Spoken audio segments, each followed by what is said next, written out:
तुमचा जन्म कसा झाला, तुमचं जीवन कसं झालं, निर्मिती कशी झाली, या विश्वाची निर्मिती कशी झाली, मी नेमका आहे कोण, या विश्वामध्ये मी आलो कुठून, माझ्या जीवनाचा उद्देश काय, हे शरीर कसं तयार झालं, हे मन कसं तयार झालं, या विश्वात मी कुठून आलो, कुठं जायचं, मी नेमका कोण आहे, हु एम आय, या सगळ्या प्रश्नांची उत्तरं आज आणि इथून पुढच्या सत्संगात मिळणार. हा आजचा सत्संग फक्त माणसाच्या देहातच होऊ शकतो, कारण ती बुद्धिमत्ता, ती जाणीव, तो अवेअरनेस फक्त माणसाला आहे. आणि म्हणून माझी विनंती आहे की तुम्ही तर ऐकाच, मन एकाग्र करून ऐका. 1-1.5 तास पुढचा मला माऊलींसोबत राहायचंय म्हणून ऐका. आणि नुसतं तुम्ही ऐकू नका, लगेचच खाली बटन आहे शेअरचं, तो सत्संग सगळ्या ग्रुपवर शेअर करा, मित्रांना शेअर करा, त्यांना सुद्धा हा सत्संग लाईव्ह बघायला लावा. नुसतं ऐकू नका, करा. का सांगतोय मी हे? माझ्यासाठी नाही, कारण जगतात तर जनावर सुद्धा हो, पण आपण जनावर नाही, आपण माणसं आहेत. आणि आज माणसं जनावरासारखं वागायला लागलेत. का वागायला लागलेत? कारण माझा जन्म कशासाठी, मी कुठून आलोय, मी काय करतोय हेच माहिती नाही.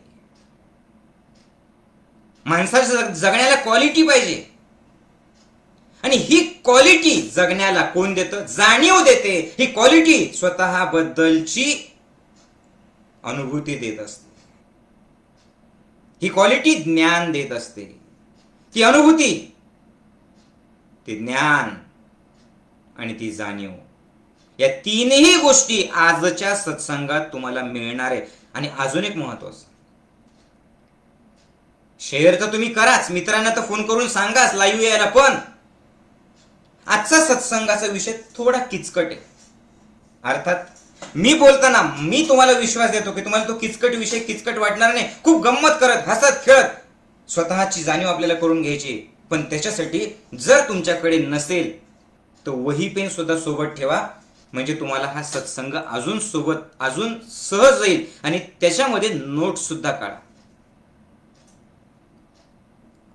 जे फेसबुकवरती आहेत ऑनलाईन, त्यांनी रिस्पॉन्स देत चला. मी काही विचारलं तर टाईप करत चला, कॉमेंट करत चला, तुमचं प्रेम पाठवत चला. मग सुरुवात करूयात आजच्या सत्संगाची. माझी खात्री आहे की तुम्ही परिवारातल्या सगळ्यांना सोबत घेऊन बसणार, कारण माणसाचा देह कशासाठी, कुठून निर्माण झालं, मी कोण आहे, विश्व कसे निर्माण झालं, माझं आणि या विश्वाचं काय नातं आहे, हे जाणल्याशिवाय जर गेलो ना तर काय केलं या जीवनात. मग या मीला जाणण्यासाठी, या मीची जाणीव करून घेण्यासाठी, या विश्वाची निर्मिती कशी झाली हे जे आज विज्ञान सांगतंय, जे स्टीफन हॉकिन्सने सांगितलेलं आहे, जे न्यूटन आणि आईन्स्टाईननी सांगितलेलं आहे, त्याच्या हजारो वर्ष आधीपासून भारतीय संस्कृतीत हे वेगवेगळ्या ऋषीमुनी लोकांनी सांगितलेलं आहे, वेगवेगळ्या पद्धतीने. ही फिलॉसॉफी, हे तत्वज्ञान त्यांनी मांडलेलं आहे. आजचा विषय आध्यात्मिक आहे, पण आध्यात्मिक म्हणजे संसार सोडून जाण्यासाठी नाही, संसाराला जोडण्यासाठी. कामधंदे सोडून हरिहरी करून हिमालयात जाण्यासाठी नाही, त्या कामामध्येच परमात्म्याला पाहण्यासाठी. एक नवीन जाणीव, एक नवीन दृष्टिकोन तुम्हाला आज मिळणार. म्हणून जागरूक राहा, ऍक्टिव्ह राहा, लिहित राहा. काही अडलं तर मी नंतर वेळ देईल तुम्हाला विचारण्यासाठी, तुम्हाला काही शंका असतील. हजारो वर्षापासून आपले ऋषीमुनी लोक जे स्वतःला बघतायत, आणि लक्षात ठेवा, हे ऋषीमुनी म्हणजे फक्त भगवे कपडे घातलेले, दाढी वाढवलेले महाराज नव्हते. एक एक ऋषी एक एक वैज्ञानिक होता, सायंटिस्ट होता. हे विश्व, हे शरीर, हे मन, हे पंचमहाभूत, या सर्वांचा त्यांचा अनुभवातून अभ्यास होता. ध्यानातून त्यांना जाणीव होते आणि साधनेतून त्यांना ज्ञान मिळालेलं होतं. ध्यानाशिवायची जाणीव काही कामाची नाही, साधनेशिवायचं ज्ञान काही कामाचं नाही. त्यांच्याकडे ते होतं का बरं? कारण त्यांची प्रज्ञा, त्यांचा IQ त्यांनी साधनेतून वाढवलेला होता. तुम्ही बघा, प्रत्येक जण जीवन जगत असताना जीवन एकच आहे, शरीर एकच आहे, रूप वेगवेगळे आहेत, पण एकासाठी ते जीवन म्हणजे स्वर्ग आहे, एकासाठी ते नरक आहे. प्रसंग एकच, एकासाठी त्या प्रसंगाला तो चॅलेंज म्हणून स्वीकारतो आणि ते चॅलेंज म्हणून पूर्ण करतो आणि त्याच्यातून त्याचा आत्मविश्वास वाढतो. दुसऱ्याला मात्र ते ओझं वाटतं, दुसऱ्याला मात्र तो प्रसंग, ते संकट, प्रॉब्लेम वाटतो. दुसऱ्याला वाटतं माझ्याच आयुष्यात का प्रॉब्लेम. कशामुळे घडतं हे असं? बस एक कारण, तुम्ही जीवनाकडे कुठल्या दृष्टीने बघता, तुम्ही जीवनाकडे कुठल्या तत्वज्ञानाने बघता, तुम्ही कुठल्या ज्ञानाचा चष्मा घातलेला आहे तुमच्या डोळ्यांवर.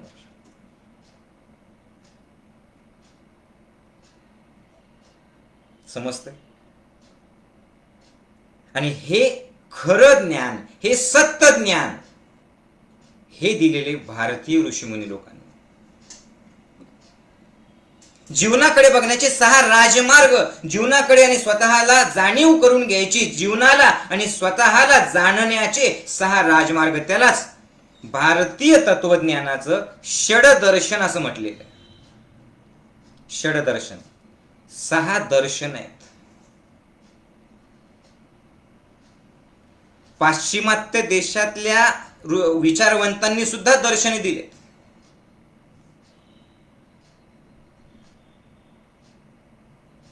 पाश्चिमात्य देशातले जे मानसोपचार तज्ञ त्या काळातले होते, मग तो अरिस्टॉटल असेल, नित्से असेल,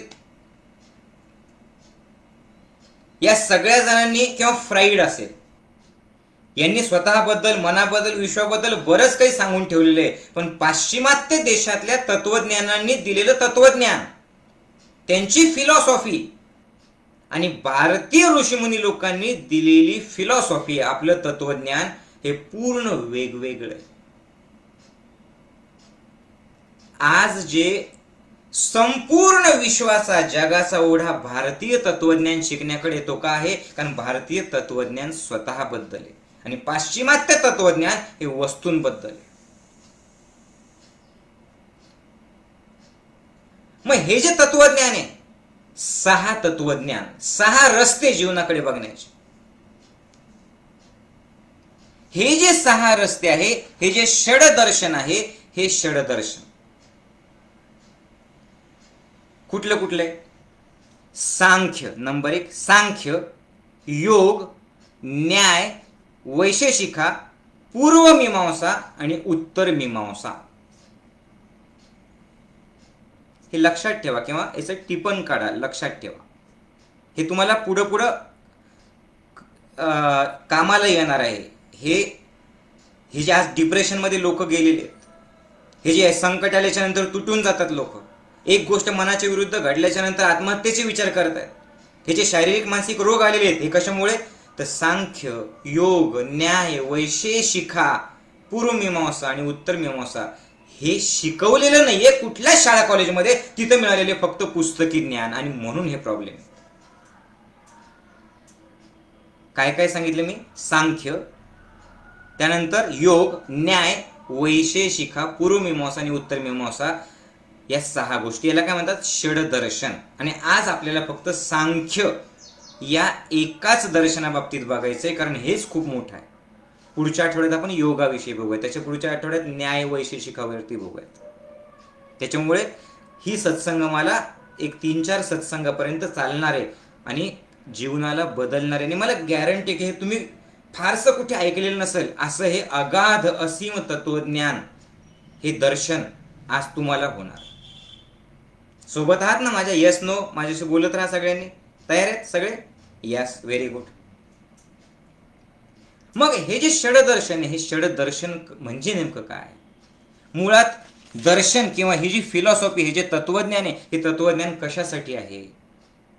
तर जीवन जगण्यासाठी, चांगलं जीवन जगण्यासाठी. एक एक शब्द आज माझं नीट ऐकायचं बरं का, मनापासून ऐकायचं. आनंदी, समाधानी आणि एक आदर्श जीवन जगण्यासाठी वेगवेगळ्या ऋषीमुनी लोकांनी, वेगवेगळ्या विचारवंतांनी मार्ग दाखवलेले, एक विचारधारा दिलेली, एक तत्वज्ञान दिलेलं आहे. या सगळ्या विषयांची, विचारांची आई कोण आहे? दर्शनशास्त्र, म्हणजे हे षडदर्शन आहे. या दर्शनशास्त्रामध्ये या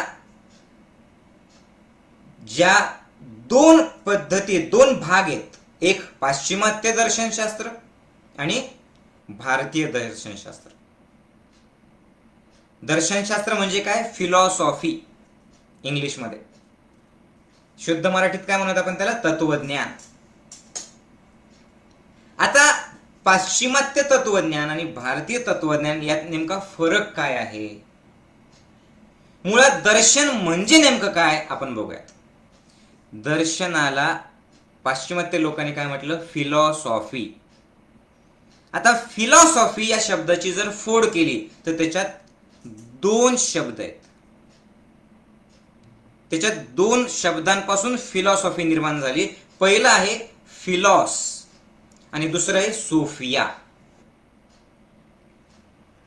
हे लक्षात ठेवा. ज्यांना टाईप करायचं त्यांनी टाईप पण करा, ज्यांना लिहून घ्यायचं त्यांनी लिहून पण घ्या. म्हणजे तुम्हाला हा विषय पुढं पुढं पुढं जसा सरकल ना तसा हा खूप इंटरेस्टिंग विषय.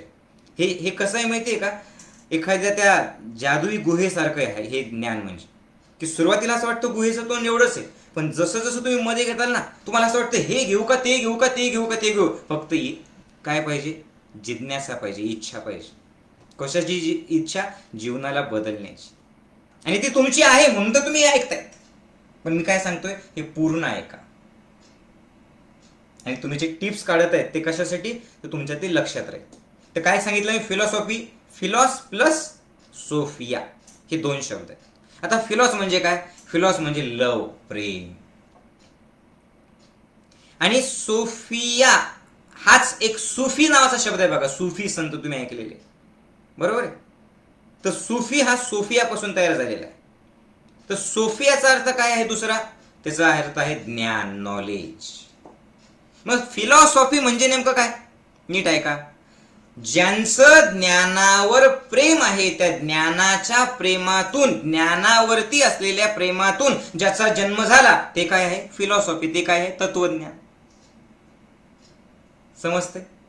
जे ज्ञानावर प्रेम करतात ते तत्वज्ञानी. त्यालाच आपण काय म्हणू आपल्या ज्ञानयोगाच्या भाषेत? ते ज्ञानयोगी. जे आपले ज्ञानयोगाचे शिबिर केलेली मंडळी, तुम्ही सगळे ज्ञानयोगी, तुमच्या ज्ञानयोगांना नमस्कार माझा. तत्वज्ञान म्हणजे काय? तत्व प्लस ज्ञान. तत्व काय आहे? एकच तत्व, एकच आहे. कोण आहे? सगळं विश्व माझं आहे. कुठून येतं ही भावना? प्रेम. पुन्हा तेच बघा, फिलॉस प्लस सोफिया. ही एकत्वाची भावना म्हणजे तत्व. आणि नॉलेज म्हणजे ज्यांची जिज्ञासू वृत्ती आहे, ज्यांना ज्ञान घ्यायची इच्छा आहे, ज्यांची अभिप्सा म्हणजे ज्ञानाविषयी ज्यांची तहान आहे, त्यांनी त्या जिज्ञासेतून जे निर्माण झालं ते काय आहे? षडदर्शन. समजतंय सगळ्यांना? मग फिलॉसॉफी म्हणजे काय? दर्शनशास्त्र. आता दर्शनशास्त्र म्हणजे नेमकं काय? तर दर्शन हा शब्द दृश्य, दृश्य या धातूपासून आहे. आणि दृश्य म्हणजे काय? पाहणे. आता पाहणे म्हणजे नेमकं काय बघायचं? दर्शन म्हणजे नेमकं काय? दृश्यते इति दर्शनम म्हणजे दर्शन. दृश्यते इति दर्शनम म्हणजे नेमकं काय? जे पाहतो ते दर्शन. आपण एकमेकांशी बोलताना म्हणतो ना, ओ साहेब दर्शन द्या जरा एकदा. बरोबर आहे? तसं सगळ्यांनी दर्शन द्या एकदा. या जरा चैतन्य मनात या, दर्शन द्या. ते दर्शन म्हणजे काय? दृश्यते इति दर्शनम म्हणजे काय? जे पाहतो ते दर्शन. पण त्याचा दुसरा एक अर्थ आहे बरं का. दुसरा अर्थ काय? दृश्यते अनेन इति दर्शन म्हणजे काय? ज्याने पाहतो ते दर्शन. पहिलं काय आहे, जे पाहतो ते दर्शन, आणि दुसरं काय अर्थ आहे, जेनी पाहतो ते दर्शन. आता खूप इंटरेस्टिंग बरं काय. आता दर्शनशास्त्र, त्या दर्शनशास्त्राची निर्मितीच 3 प्रश्नांमधून झालेली, आणि मला तुमच्या प्रत्येकाकडनं या 3 प्रश्नांचे उत्तर पाहिजेत. जे आत्ता लाईव्ह बघतायत त्यांनी टाईप करा, मला सांगा दर्शनशास्त्राची निर्मिती कुठून झाली. 3 प्रश्न कुठले कुठले ऐका, खूप इंटरेस्टिंग बरं का. नंबर 1, कशानं पाहतो आपण, जे बघतो पाहतोय आपण, कशाने पाहताय तुम्ही. पटापट टाईप करा, उत्तर द्या आणि बोला. असं समजू नका की माऊलीजींना तुमचा आवाज जात नाही. तुम्ही जिथं आहात तिथं बोला तोंडाने मोठ्या आवाजात, मला तुमचा आवाज येतोय. कशाने पाहतायत पहिला प्रश्न. नंबर 2, काय पाहत. बघा, पहिलं काय, कशाने पाहता. दुसरा प्रश्न कुठला आहे, काय पाहायचंय तुम्हाला. आणि तिसरा प्रश्न, का पाहायचंय. काय काय, कशाने पाहता, काय पाहता आणि का पाहता. चलो आंसर दो मुझे. कशाने पाहता तर सगळे लोक काय सांगतात बघा, उत्तर देत आहेत लोक, डोळ्याने बघता. बरोबर आहे, मला दिसतंय ते डोळ्याने बघतायत. बरं आता मला सांगा, काय पाहताय तुम्ही. चला ते पण टाईप करा. डोळ्यांनी बघतात, बरोबर आहे, कळालं. पाहताय काय तुम्ही, काय पाहताय तुम्ही. डोळ्यांनी बघताय पण काय पाहताय. आंसर दीजिए, बोलो बोलो, काय पाहताय. बघा काय सांगतात लोक. वंदना त्यांनी सांगितलं बघा, काय पाहताय, जे दिसल ते पाहतो म्हणे. छान. आणि सगळ्यांचं म्हणणं असंच आहे ना, जे दिसल ते पाहतो. काय पाहायचंय, जे दिसल ते पाहायचं. पण आता पुढचा प्रश्न मला सांगा, बाकीच्यांनी पण उत्तर द्या, का पाहतायत. का पाहायचंय, उत्तर त्याचं पण द्या. का पाहतायत ते सांगा. चलो बोलू. हा, नरसिंहजी म्हणतात जे आवडतं ते बघतात. पण का बघतायत, का बघतायत ते सांगा. का बघतायत, बोलो बोलो बोलो, जल्दी जल्दी बोलो. का बघायचंय, तर का बघायचंय तर बरेच लोक सांगतात बघा, दिसतंय म्हणून बघतोय. का बघतोय, दिसतंय, डोळे उघडले की दिसतंय म्हणून बघतोय. आता दुसरं काय करणार आहे आम्ही. पण हे जे आहे ना, की डोळे बघतायत, काय बघतायत, जे दिसल ते बघतो, आणि का बघतायत, दिसतंय म्हणून बघतोय. तर हे जे आहे, लक्षपूर्वक आहे का, हे आहे काय, पाश्चिमात्य तत्वज्ञान. बघा ना, उत्तर देत आहेत. सूर्यभान गुरुजीने सांगितलं की जी आवडते तिला बघतोय म्हणे. का बघतायत तर तिला बघितल्याशिवाय राहू शकत नाही म्हणून बघतोय. सूर्यभान गुरुजी तुम्ही हेच सांगणार, बरोबर आहे. पण म्हणजे याचा अर्थ काय बघा, तुम्ही जे अशी उत्तर देतात ना, तर त्याच्यातून आपोआप एक जो संवाद तयार होतो ना, त्याच्यातून शिकणं सोपं होऊन जातं बघा, म्हणून उत्तर द्यायचं. तर म्हणजे याचा अर्थ काय आहे, तुम्ही कशानं बघतात, डोळ्याने बघतायत. कशाला बघतायत तर भौतिक जगाला बघतात. तुम्ही मला बघतायत, बरोबर आहे, तुम्ही मोबाईलला बघतायत, तुम्ही तिला किंवा त्याला बघतायत, चोरून का होईना. तुम्ही भिंत बघतायत, म्हणजे कशाला बघतायत, भौतिक. पण का बरं बघतायत तर सुखासाठी बघतायत. आता आता लक्षपूर्वक आहे का बरं का, हे महत्वाचं आहे. कशाने, डोळ्यांनी. पण कशासाठी बघतायत तर भौतिक सुखासाठी. भौतिक सुखासाठी म्हणजे नेमकं काय तर ज्ञानेंद्रियांचा विषयच आहे पाहणं. डोळ्यांचा काय विषय, पाहणं. कानांचा काय विषय आहे, ऐकणं. नाकाचा काय विषय आहे, गंध घेणं. जिभेचा चव घेणं. मग इंद्रियांच्या मध्ये अडकल्यामुळे केवळ इंद्रिय सुखासाठी पाहतो, इंद्रिय सुखासाठी खातो, आणि इंद्रिय सुखासाठी गंध घेतो, आणि इंद्रिय सुखासाठी स्पर्श करतो. समजतंय. हसत खेळत जाणीव करून घ्यायची आपल्याला, बरोबर. आज रोग का बरं आलेले, डायबिटीस आहे, ब्लड प्रेशर आहे, डोकेदुखी आहे, थायरॉइड आहे, पोटाचे विकार आहे, पाठीचे विकार, रोग आले का बरं? कारण इंद्रियांमध्ये अडकतो. हे दर्शनशास्त्र माहिती नाहीये. का बघतोय? बस बघतोय. का बरं बघतोय? या इंद्रियांच्या सुखासाठी बघतोय, इंद्रियांना सुख देण्यासाठी बघतोय, इंद्रियांना सुख देण्यासाठी खातोय, इंद्रियांना सुख देण्यासाठी ऐकतोय. फार कमी लोक असतात जे तुम्ही आहात की ज्यांना ही जाणीव आहे, ही जिज्ञासा आहे, नाही याच्या पलीकडे कोणी आहे का? आणि ते लोक मग सत्संग ऐकतात, ते लोक सत्संगाशी जोडल्या जातात. ऍटलिस्ट त्या लोकांना ते काम करताना जाणीव होते. तुमच्यापैकी असे कोणी असतील ना, कॉमेंट करा मला, की ज्यांचं शिबिर करण्यापूर्वीचं आयुष्य आणि शिबिर झाल्यानंतरच आयुष्य बदललं.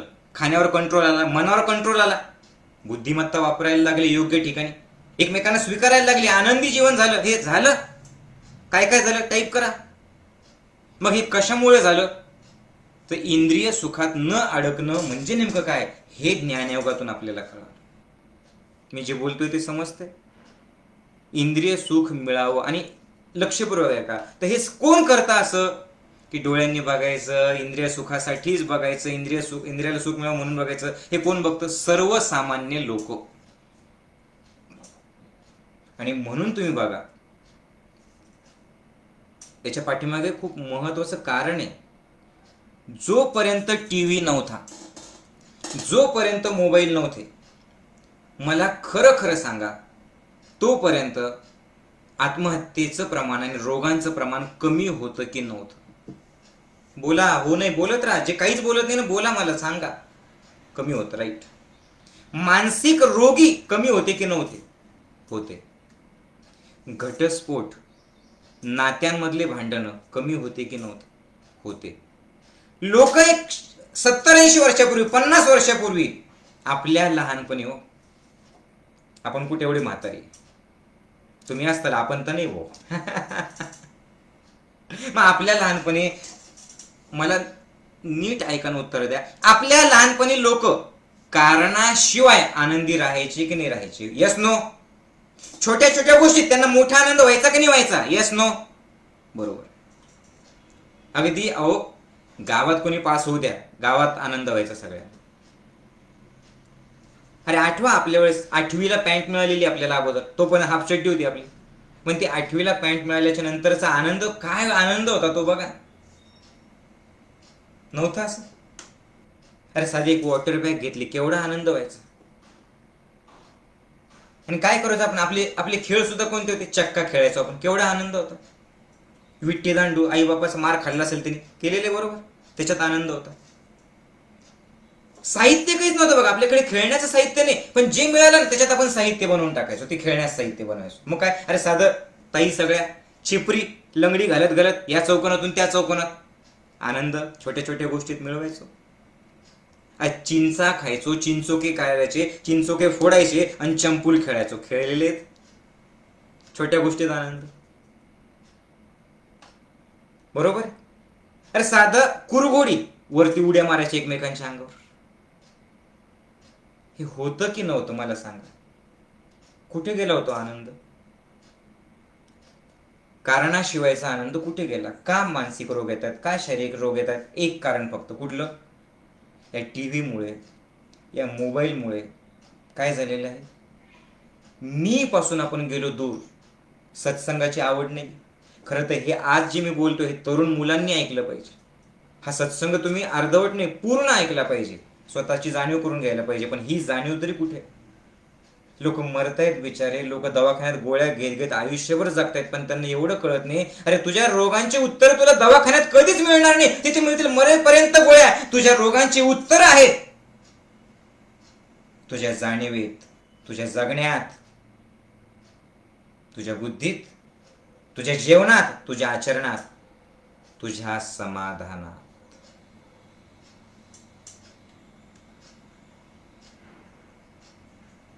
आज लहान लहान मुलांना सुद्धा नाही. त्याआधी तुम्ही हे ऐकलेलं आहे, पुन्हा मला उत्तर द्या, मला उत्तर पाहिजे बरं का तुमच्याकडे.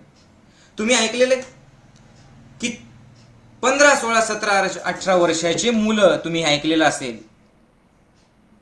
की मला 2 व्हीलर घेऊन दे बरं का, मला बुलेट पाहिजे. कुणाच्या कमाईची? बापाच्या. आणि नाही घेऊन दिली तर आत्महत्येच्या धमक्या देतात. होतं की नाही होते? सगळे मुलं असं नाही करते बरं का, पण होतंय की नाही? का होतंय? मार्क कमी पडले तर आत्महत्या का होते? कारण हे दर्शनशास्त्र त्यांना शिकवलं नाही ना कुठल्या शाळा कॉलेजने. अरे साधा मोबाईल घेऊन दिला नाही म्हणून आत्महत्या केलेल्या आहे, हे पेपरमध्ये वाचत नाही का हो तुम्ही? मग तुम्हाला काहीच वाटत नाही? घेऊन बसा ना मुलांना इथे सत्संगामध्ये, हे जास्तीत जास्त ज्ञान पोहोचवा ना सगळ्यांपर्यंत. अरे याची गरज आहे आज या समाजाला. आणि हे कधी, हे हजारो वर्षापासून ऋषीमुनी लोकांनी दिलेलं ज्ञान आहे. पण जसे इंग्रज लोक आले, इंग्रज लोकांनी काय केलं, भारताला जिंकायचं असेल तर हे दर्शनशास्त्र अभ्यासक्रमातून काढून टाका. हे कोणी सांगितलं? अरे 1822 मध्ये मेकॉले नावाचा एक इंग्रज, त्याचं पार्लमेंटमध्ये भाषण आहे, इंग्लंडच्या पार्लमेंटचं भाषण, हे गुगलवरती अवेलेबल आहे, तुम्ही चेक करू शकता. तो 17 वर्ष मेकॉले इथं राहिला आणि त्या मेकॉलेने इंग्लंडच्या पार्लमेंटमध्ये भाषण केलं. त्यांनी सांगितलं की भारतातले लोक असे हरू शकत नाही, कारण भारतातल्या लोकांचा सगळ्यात महत्वाचा गुण ते समाधानी आहेत, ते प्रेम करणार आहेत. अरे साधं आपलं सिस्टीम समाजाची कशी होती? पैसे महत्वाचे नव्हते आपल्याला, आठवा तुम्ही? पैसे महत्वाचे नव्हते, बलुतेदार होते, एकमेकांना मदत करायची, कुणी कुणाला मागायचं नाही, पण प्रेम भाव होता ना, विश्वात्मक भाव होता ना. होतं की नव्हतं? सुतार काम करायचा, पैसे मागायचे नाही, पण शेतकरी त्याला आणून द्यायचा, का बरं? तो माझा आहे.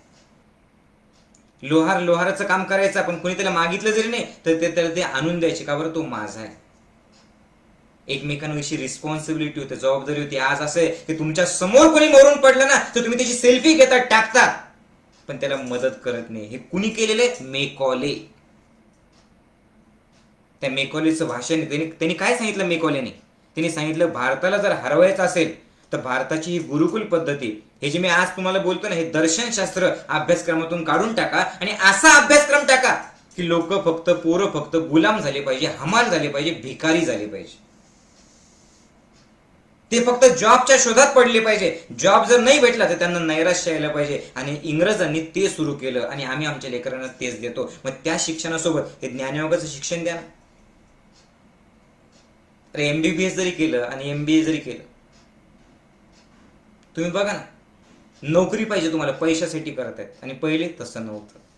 म्हणून आजचा क्लास पुन्हा ऐकणं, पुन्हा 100% सहभाग होणं, पुन्हा मनापासून ऐकणं हे गरजेचं आहे. मी जे बोलतोय ते समजतंय सगळ्यांना?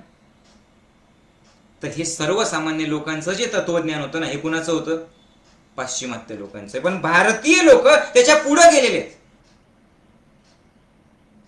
भारतीय लोक त्याच्या पुढे गेलेत. भारतीय लोकांनी काय सांगितलं? हे सांख्य सुरू करण्याच्या अगोदरच फार इंटरेस्टिंग बरं का. भारतीय लोकांनी काय सांगितलं? भारतीय लोकांनी मात्र असं सांगितलं नाही. बघा, सांख्य आणि योग या दोन गोष्टी, हे जे दोन दर्शन आहेत ना, सांख्य हे पहिलं दर्शन, योग हे दुसरं दर्शन, हे एकमेकांना जोडलेले बरं का. अरे कधीपासून हे सांख्य आणि योग? तर भगवान श्रीकृष्णाने गीतेमध्ये सुद्धा सांख्य दर्शन आणि योग दर्शन त्याच्याविषयी खूप सविस्तर सांगितलेलं आहे. म्हणजे सांख्य दर्शन आणि योग दर्शन कधीपासूनच आहे? महाभारताच्या आधीपासूनच. बघा, हे फार इंटरेस्टिंग आहे. सांख्य काय आहे? सांख्य आहे ज्ञान, आणि योग दर्शन काय आहे? त्या ज्ञानाला प्रॅक्टिकल मध्ये वापरणं. तर त्याच योग दर्शनामध्ये पतंजली ऋषींनी सांगितलेलं आहे, यम, नियम, आसन, प्राणायाम, प्रत्याहार, धारणा, ध्यान, समाधी, यातला प्रत्याहार हा शब्द फार महत्वाचा आहे. प्रत्याहार म्हणजे काय? त्याची फोड करा. प्रति प्लस आहार. प्रति म्हणजे काय? विरुद्ध, आणि आहार म्हणजे तुम्हाला माहिती, खाद्य. मग प्रत्याहार म्हणजे काय? हे भारतीय दर्शनशास्त्र कुठून सुरुवात झाली आहे का? प्रत्याहार म्हणजे काय? विपरीत आहार.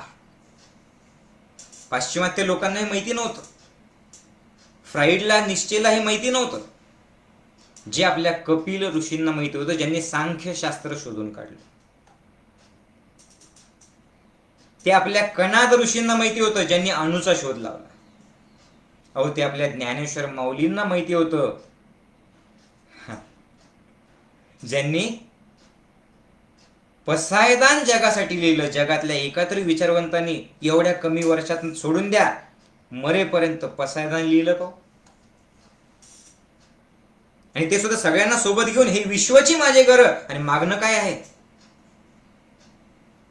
जो जे वांछिल तो ते लाहो. ते सुद्धा नुसतं माणसं नाही, पुढे शब्द आहे प्राणी जात. एवढा विचार कोणी केला? आणि असा विचार जर कोणी केला की सगळ्यांना जे पाहिजे ते मिळो, माझ्या अगोदर मिळो, सगळ्या प्राण्यांना मिळो, तर प्राण्यांची हत्या होईल, खून, दरोडे, बलात्कार होतील, नाही होईल. म्हणून अध्यात्माची गरज. आणि किती जुनं आहे बघा जे आज आपण शिकतो. आणि या प्रत्येक गोष्टीला वैज्ञानिक दृष्टिकोन आहे. लक्षपूर्वक ऐका.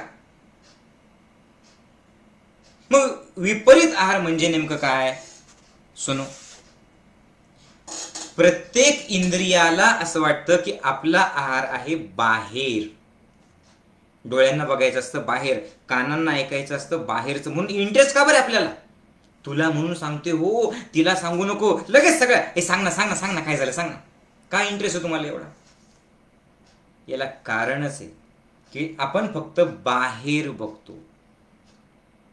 पण दर्शनशास्त्र काय? प्रति प्लस आहार, विपरीत आहार, बाहेर नाही आत बघा. प्रत्याहार म्हणजे काय? इंद्रियांना आतमध्ये वळवा. आणि माझं वाक्य नीट ऐका. एकदा विरुद्ध प्रवास सुरू झाला, एकदा प्रत्याहार सुरू झाला, म्हणजे वाक्य नीट ऐका, आत स्वतःत पाहिलं की दर्शनशास्त्राची यात्रा सुरू झाली.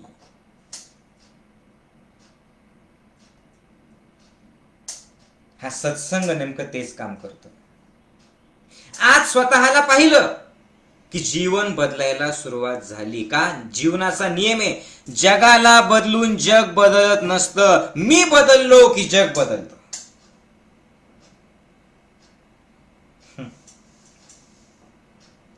इतरांना बघून मी बदलत नसतो, मी बदललो की इतर आपोआप बदलतात.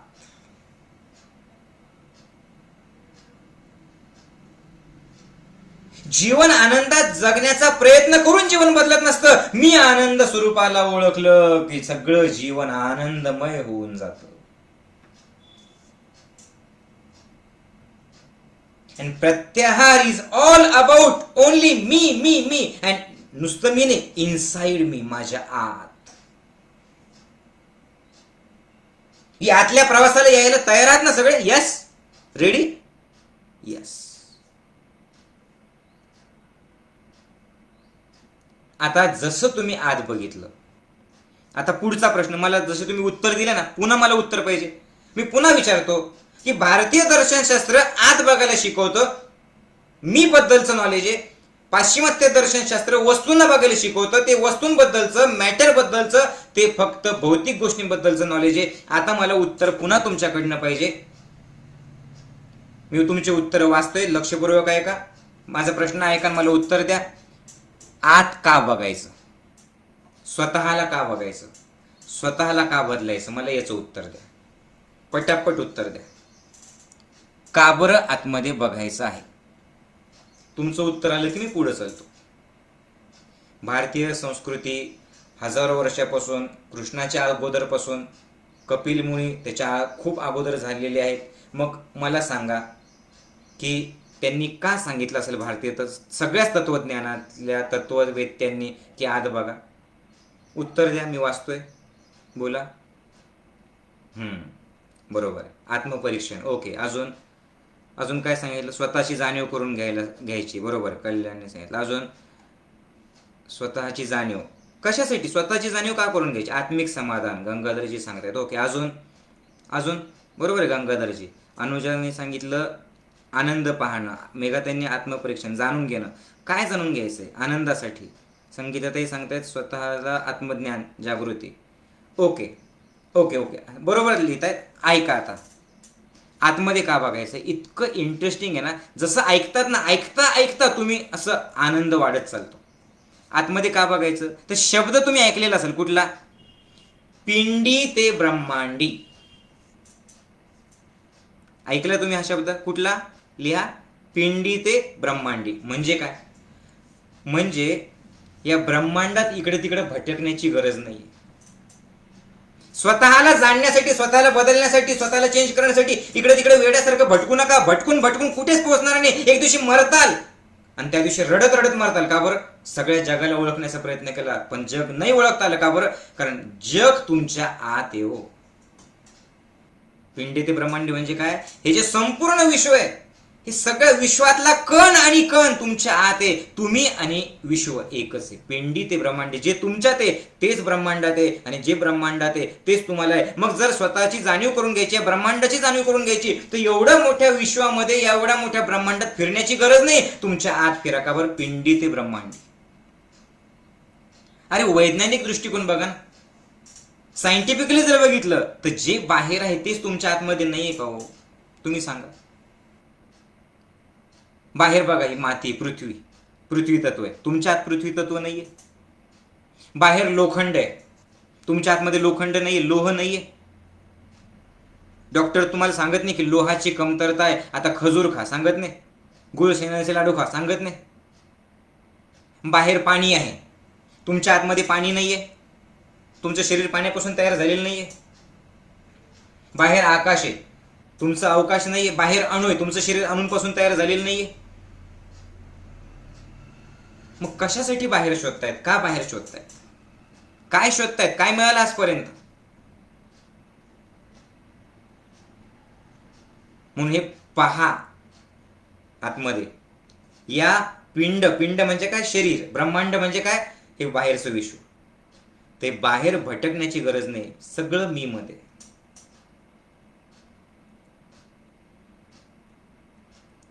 आणि सगळ्या गोष्टी आज मी पासूनच तयार केलेल्या आहेत. माणसापासून सगळ्या गोष्टी तयार झाल्या. तर बघा तुम्ही, साधं आपलं जेसीबी बघा, असं हात घेतं, असं करतं. हे कुठून शिकलं? आपला बघा, हे कोपर. मग जेसीबीला कोपर कोणी तयार केलं? कशाकडे बघून तयार केलं? शरीराकडे बघून. त्याचा हात बघा, असं ते घेतं, माती इकडे टाकतं. आपले बोट तसेच. बरोबर? जगातली कुठलीही गोष्ट बघा, पिंडाला जाणलं म्हणजे शरीराला, म्हणजे आत काय आहे त्याला जाणलं की सगळ्या विश्वाला जाणलं. आणि ऋषीमुनी लोकांना आपल्यामध्ये काय फरक आहे की आपण सगळ्या बाहेरच्या गोष्टीचं ज्ञान घेण्याचा प्रयत्न करतो, बाहेरच्या गोष्टींमध्ये अडकतो आणि बाहेरच्या गोष्टीत फक्त इंद्रिय अडकले की सगळं संपलं. आणि ऋषीमुनी लोक, भारतीय लोकांनी काय केलं? आतला प्रवास केला. आता भारतीय दर्शनशास्त्र सुद्धा काय सांगतं बघा बरं का, नीट ऐका. भारतीय दर्शनशास्त्र पुन्हा तेच प्रश्न. कुठले? कशानं बघायचं, काय बघायचं आणि का बघायचं. आता भारत काय सांगतो, आपले ऋषीमुनी लोक काय सांगतात ते बघा. पहिलं काय होतं ते मी सांगितलं की डोळे बघतात, काही पण बघायचं आणि दिसतं म्हणून बघायचं, सर्वसामान्य लोक. भारतीय ऋषीमुनी लोक काय सांगतात हे अत्यंत महत्वाचं आणि खूप सुंदर आहे बरं का. ऐका, भारतीय ऋषीमुनी लोक काय सांगतात, कशानं बघायचं. तुम्ही काय सांगितलं मला? डोळ्यांनी. डोळे साधन आहे. कपिल मुनींनी सांगितलं, ज्यांनी सांख्य योग काढला. पतंजली ऋषींनी सांगितलं, ज्यांनी योगदर्शन सांगितलं. शंकराचार्यांनी सांगितलं, ज्यांनी वेदांताबद्दल सांगितलं. या सगळ्याच ऋषीमुनी लोकांनी सांगितलं कशाने बघायचं. फक्त डोळ्यांनी नाही, मग प्रज्ञेने बघायचं, विवेक ठेवून बघायचं. आणि कशाने बघायचं? अंतर्दृष्टीने बघायचं. कळतंय का?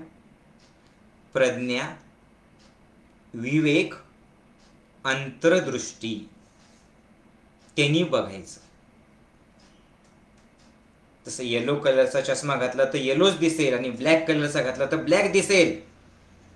तसं नुसत्या डोळ्याने बघितलं तर फक्त विषय, इंद्रिय सुख दिसेल, त्याच्यात अडकताल. पण विवेक ठेवून जर बघितलं,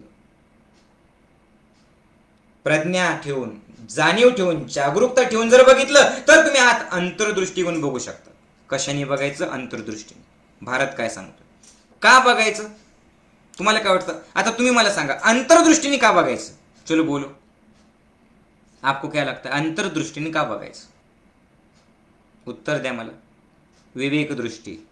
हा बरोबर आहे. अंतर्दृष्टी का बघायचं? पण तुम्ही जे उत्तर देतात बरोबर आहे. का बघायचं अंतर्दृष्टीने? उत्तराच्या जवळ आहेत. आता मी वाचतोय तुमचं, टाईप करा पटापट. चलो, अंतर्मनाने बघायचंय. ओके, का बघायचंय? क्यों बघायचं? ऐका, लक्षपूर्वक ऐका. का बघायचं अंतर्दृष्टीने? तर अंतर्दृष्टीने बघायचं अंतिम सत्य जाणण्यासाठी अंतर्दृष्टीने बघायचं. लिहा, बोला. कशासाठी? अंतिम सत्य जाणण्यासाठी. फरक कळतोय का पाश्चिमात्य आणि भारतातल्या विचारवंताचा? सर्वसामान्य लोक काय म्हणतात की काय बघायचंय? ते इंद्रिय सुखासाठी बघायचंय. भारत काय सांगतो, ऋषीमुनी लोक काय सांगतात? अंतर्दृष्टीने बघा. पण कशासाठी बघा? अंतिम सत्य जाणण्यासाठी बघा. कळतंय? आणि का बघायचंय? काय बघायचंय? तर अंतिम सत्य बघायचंय. आणि का बघायचंय? तर मोक्ष प्राप्तीसाठी बघायचंय. फ्रीडम, लिबरेशन याच्यासाठी बघायचं. दुःखातून मुक्त होण्यासाठी बघायचं. म्हणजे पाश्चिमात्य तत्वज्ञान अटॅचमेंट सांगतं आणि भारतीय तत्वज्ञान फ्रीडम सांगतं. कळतंय सगळ्यांना? पाश्चिमात्य तत्वज्ञान इंद्रिय सुखांच्या बाबतीत बोलते. भारतीय तत्वज्ञान, भारतीय दर्शन हे कशाबद्दल बोलतंय? हे लिबरेशन म्हणजे मुक्तीसाठी बोलतंय. कळतंय? म्हणजे कशाने बघायचं? अंतर्दृष्टीने. काय बघायचं? तर अंतिम सत्य बघायचं. आणि का बघायचं? तर लिबरेशन म्हणजे काय? मोक्ष प्राप्तीसाठी बघायचं. हा या दोघांमधला फरक आहे. कशातला? भारतीय ज्ञान आणि आपलं पाश्चिमात्य ज्ञान. म्हणजे भारतीय नॉलेज कशासाठी सांगा? दुःखातून मुक्ती, अटॅचमेंटमधून मुक्ती. कारण दुःख आहेच कशामुळे? अटॅचमेंटमुळे. कळतंय? आसक्तीमुळे. दुसऱ्याच्या घरात कुणी मेलं आपल्याला काही वाटत नाही, का बरं? तो माझा नाहीये. पण माझ्या घरात कुणी आजारी जरी पडलं तर दगदग होते, का बरं? आसक्ती. आणि त्या आसक्तीतून, त्या अटॅचमेंट मधून काय आहे? दुःख आहे. बरोबर आहे? दुसऱ्याला कोणाला बोललं तर काही प्रॉब्लेम नाही. स्वतःला जर बोललं, मला बोलला तू मला बोलली, मी तुझी सासू आहे तुम्हाला बोलते, मी तुझा असा आहे तुम्हाला बोलतो, मी झालं आसक्ती. झालं आसक्तीतून काय तयार झालं? दुःख.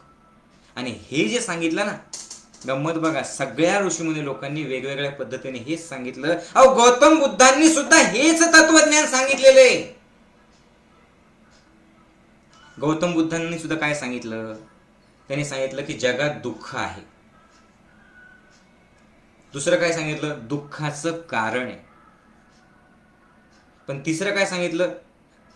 दुःखातून तुम्ही मुक्त होऊ शकतात. आणि नंबर 4 काय सांगितलं? दुःख मुक्तीचा उपाय आहे.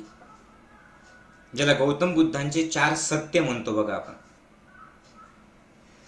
म्हणजे या जगात गेल्या कितीतरी हजार वर्षांपासून तर अगदी आतापर्यंत गौतम बुद्धांसारखी व्यक्ती झालेली नाही. माऊली, ज्ञानेश्वर माऊलींसारखी व्यक्ती फार कमी झालेल्या आहेत. तुकाराम महाराजांसारखे. हे जे बाकीचे विचारवंत आणि आपले संत यांच्यात हा फार मोठा फरक आहे. साधे 4 सत्य सांगितलं गौतम बुद्धांनी. दुःख आहे, दुःखाचं कारण आहे, दुःख मुक्ती होऊ शकते आणि दुःख मुक्तीचा उपाय आहे. आणि सगळं त्याच्यात तेच सांगितलं त्यांनी. काय सांगितलं त्यांनी? की yes, you can change your life. कशाने चेंज करू शकता तुमची लाईफ तुम्ही? By changing your attitude, by changing your काय म्हणतो आपण त्याला? व्हिजन. व्हिजन म्हणजे नुसतं डोळ्यांनी बघायचं नाही. मग कशाने बघायचं? कशाने बघायचं व्हिजन म्हणजे? तर अंतर्दृष्टीने बघायचं. हे कळतंय सगळ्यांना?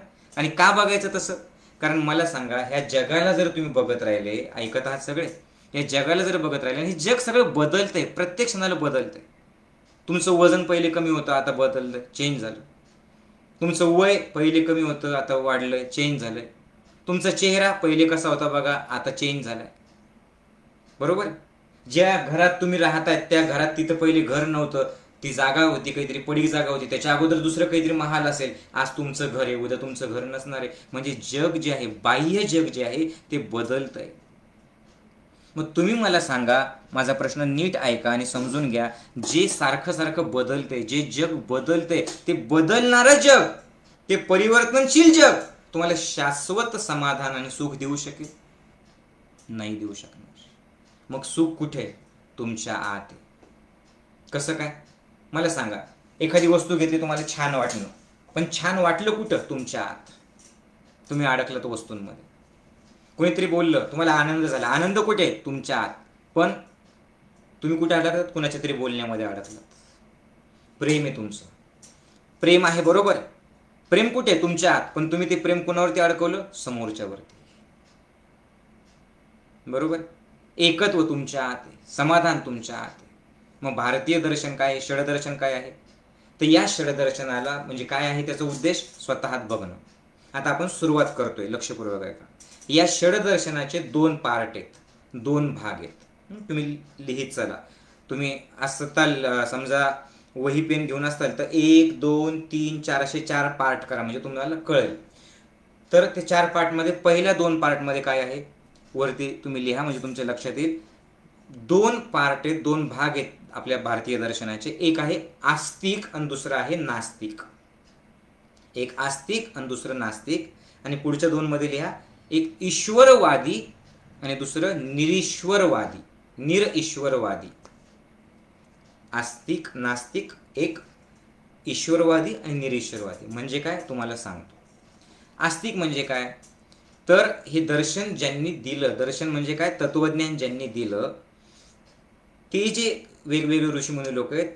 तर आस्तिक म्हणजे देवाला, म्हणजे वेदांना मानणारे एक ग्रुप होता आणि वेदांना न मानणारे ग्रुप होता. हे बघा, तुम्ही वेदांना माना किंवा नका मानू, सांगितलं ते एकच. सांगितलं काय? काय सांगितलं त्यांनी? जीवन आनंदात कसं जगायचं, आतमध्ये जायचं. प्रॉब्लेम काय आपले? मी बुद्धांना मानणार आहे, मी जैनाला मानणार आहे, मी कृष्णाला मानणार आहे, मी अल्लाला मानणार आहे. आता काय झालं? मी मानणार कोण आहे त्याच्यावरती अवलंबून आहे आणि दुसऱ्याला शिव्या घालायच्या. पण ऍक्च्युली असं नाहीये. या सगळ्यांनी काय सांगितलेलं आहे की सबका मालिक एक, सगळ्यांचं एकच आहे, नावं वेगवेगळे आहेत. हे शिबिर कशासाठी? गौतम बुद्धांना मानतात ना, गौतम बुद्धांनाच माना. जैनांना मानताना जैनांनाच माना, अल्लाला मानताना अल्लालाच माना. पण दुसरे जे तत्वज्ञान आहेत ना ते चुकीचे नाही आहेत, तो रस्ता वेगळा आहे, पण ते माणसं चुकीचे नाही आहेत. सगळ्यात शेवटी ते लोक सुद्धा तिथेच पोहोचणार आहे. कुठे पोहोचणार आहे? बोला, अंतिम सत्यापर्यंत. आज राजकारणी लोक काही असतील असे, सगळेच नाही ते, पण ते तुमच्यात फूट पाडतायत आणि तुम्हाला काय सांगतायत? तुझा हा रस्ता आहे ना, मग दुसऱ्या रस्त्यावाला तुझा नाही, मार त्याला, घाल त्याला शिव्या. पण भारतीय संत काय म्हणतात? तू आस्तिक असशील किंवा नास्तिक असेल, तुला जो आवडतो मार्ग तो स्वीकार, पण तुझा मार्गावरती तू चालत असताना दुसऱ्यांना शिव्या घालू नको. का बरं? सगळ्या शेवटी अंतिम सत्यापर्यंतच पोहोचायचंय.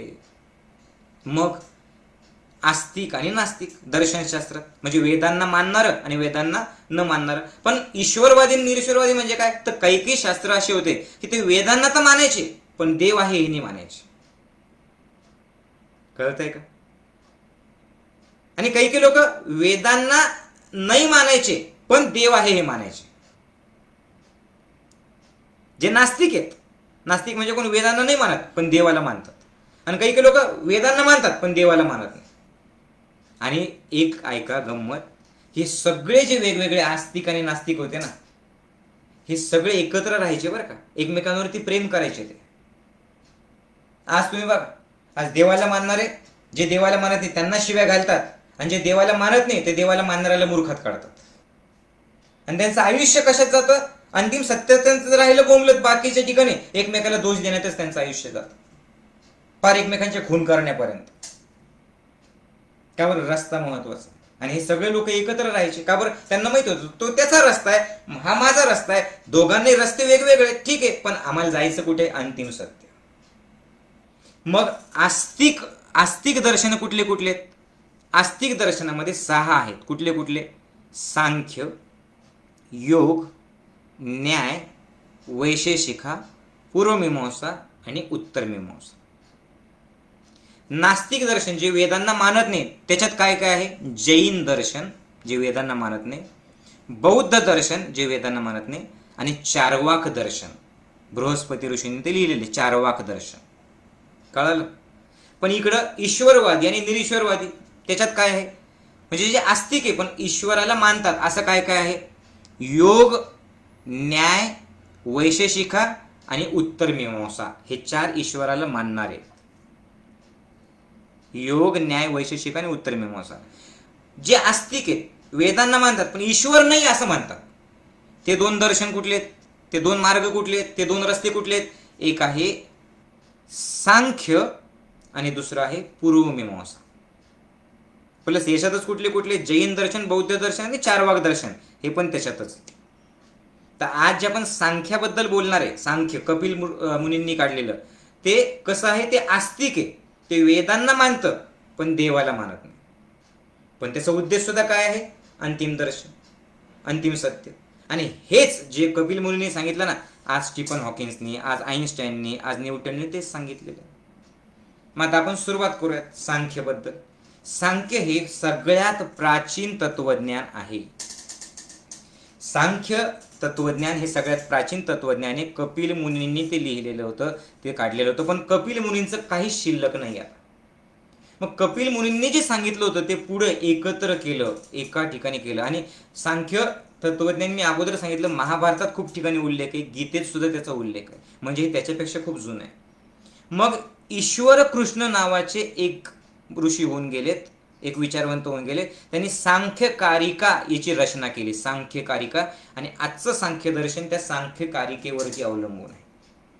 आता या सांख्यकारिकेत काय सांगितलं, आता खूप इंटरेस्टिंग बरं का पुढचं, हे तुम्ही कधीच ऐकलेलं नसेल.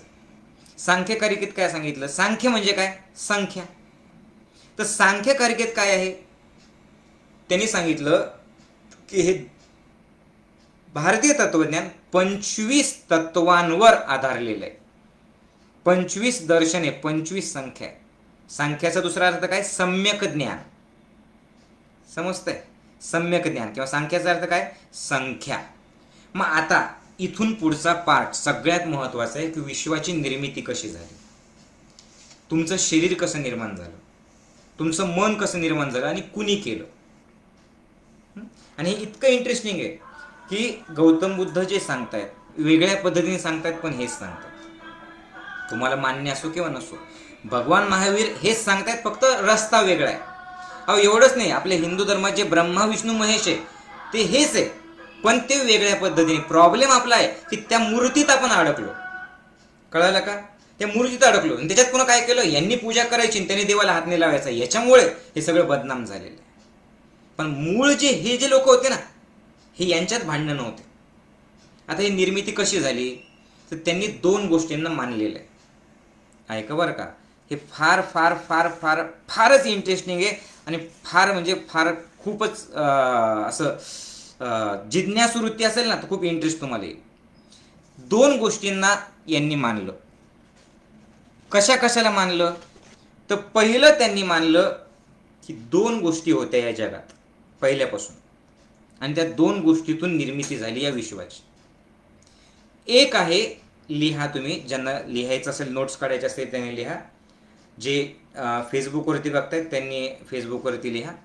एक आहे प्रकृती, लिहा काय आहे, प्रकृती. आणि दुसरं आहे पुरुष. एक प्रकृती आणि दुसरं पुरुष.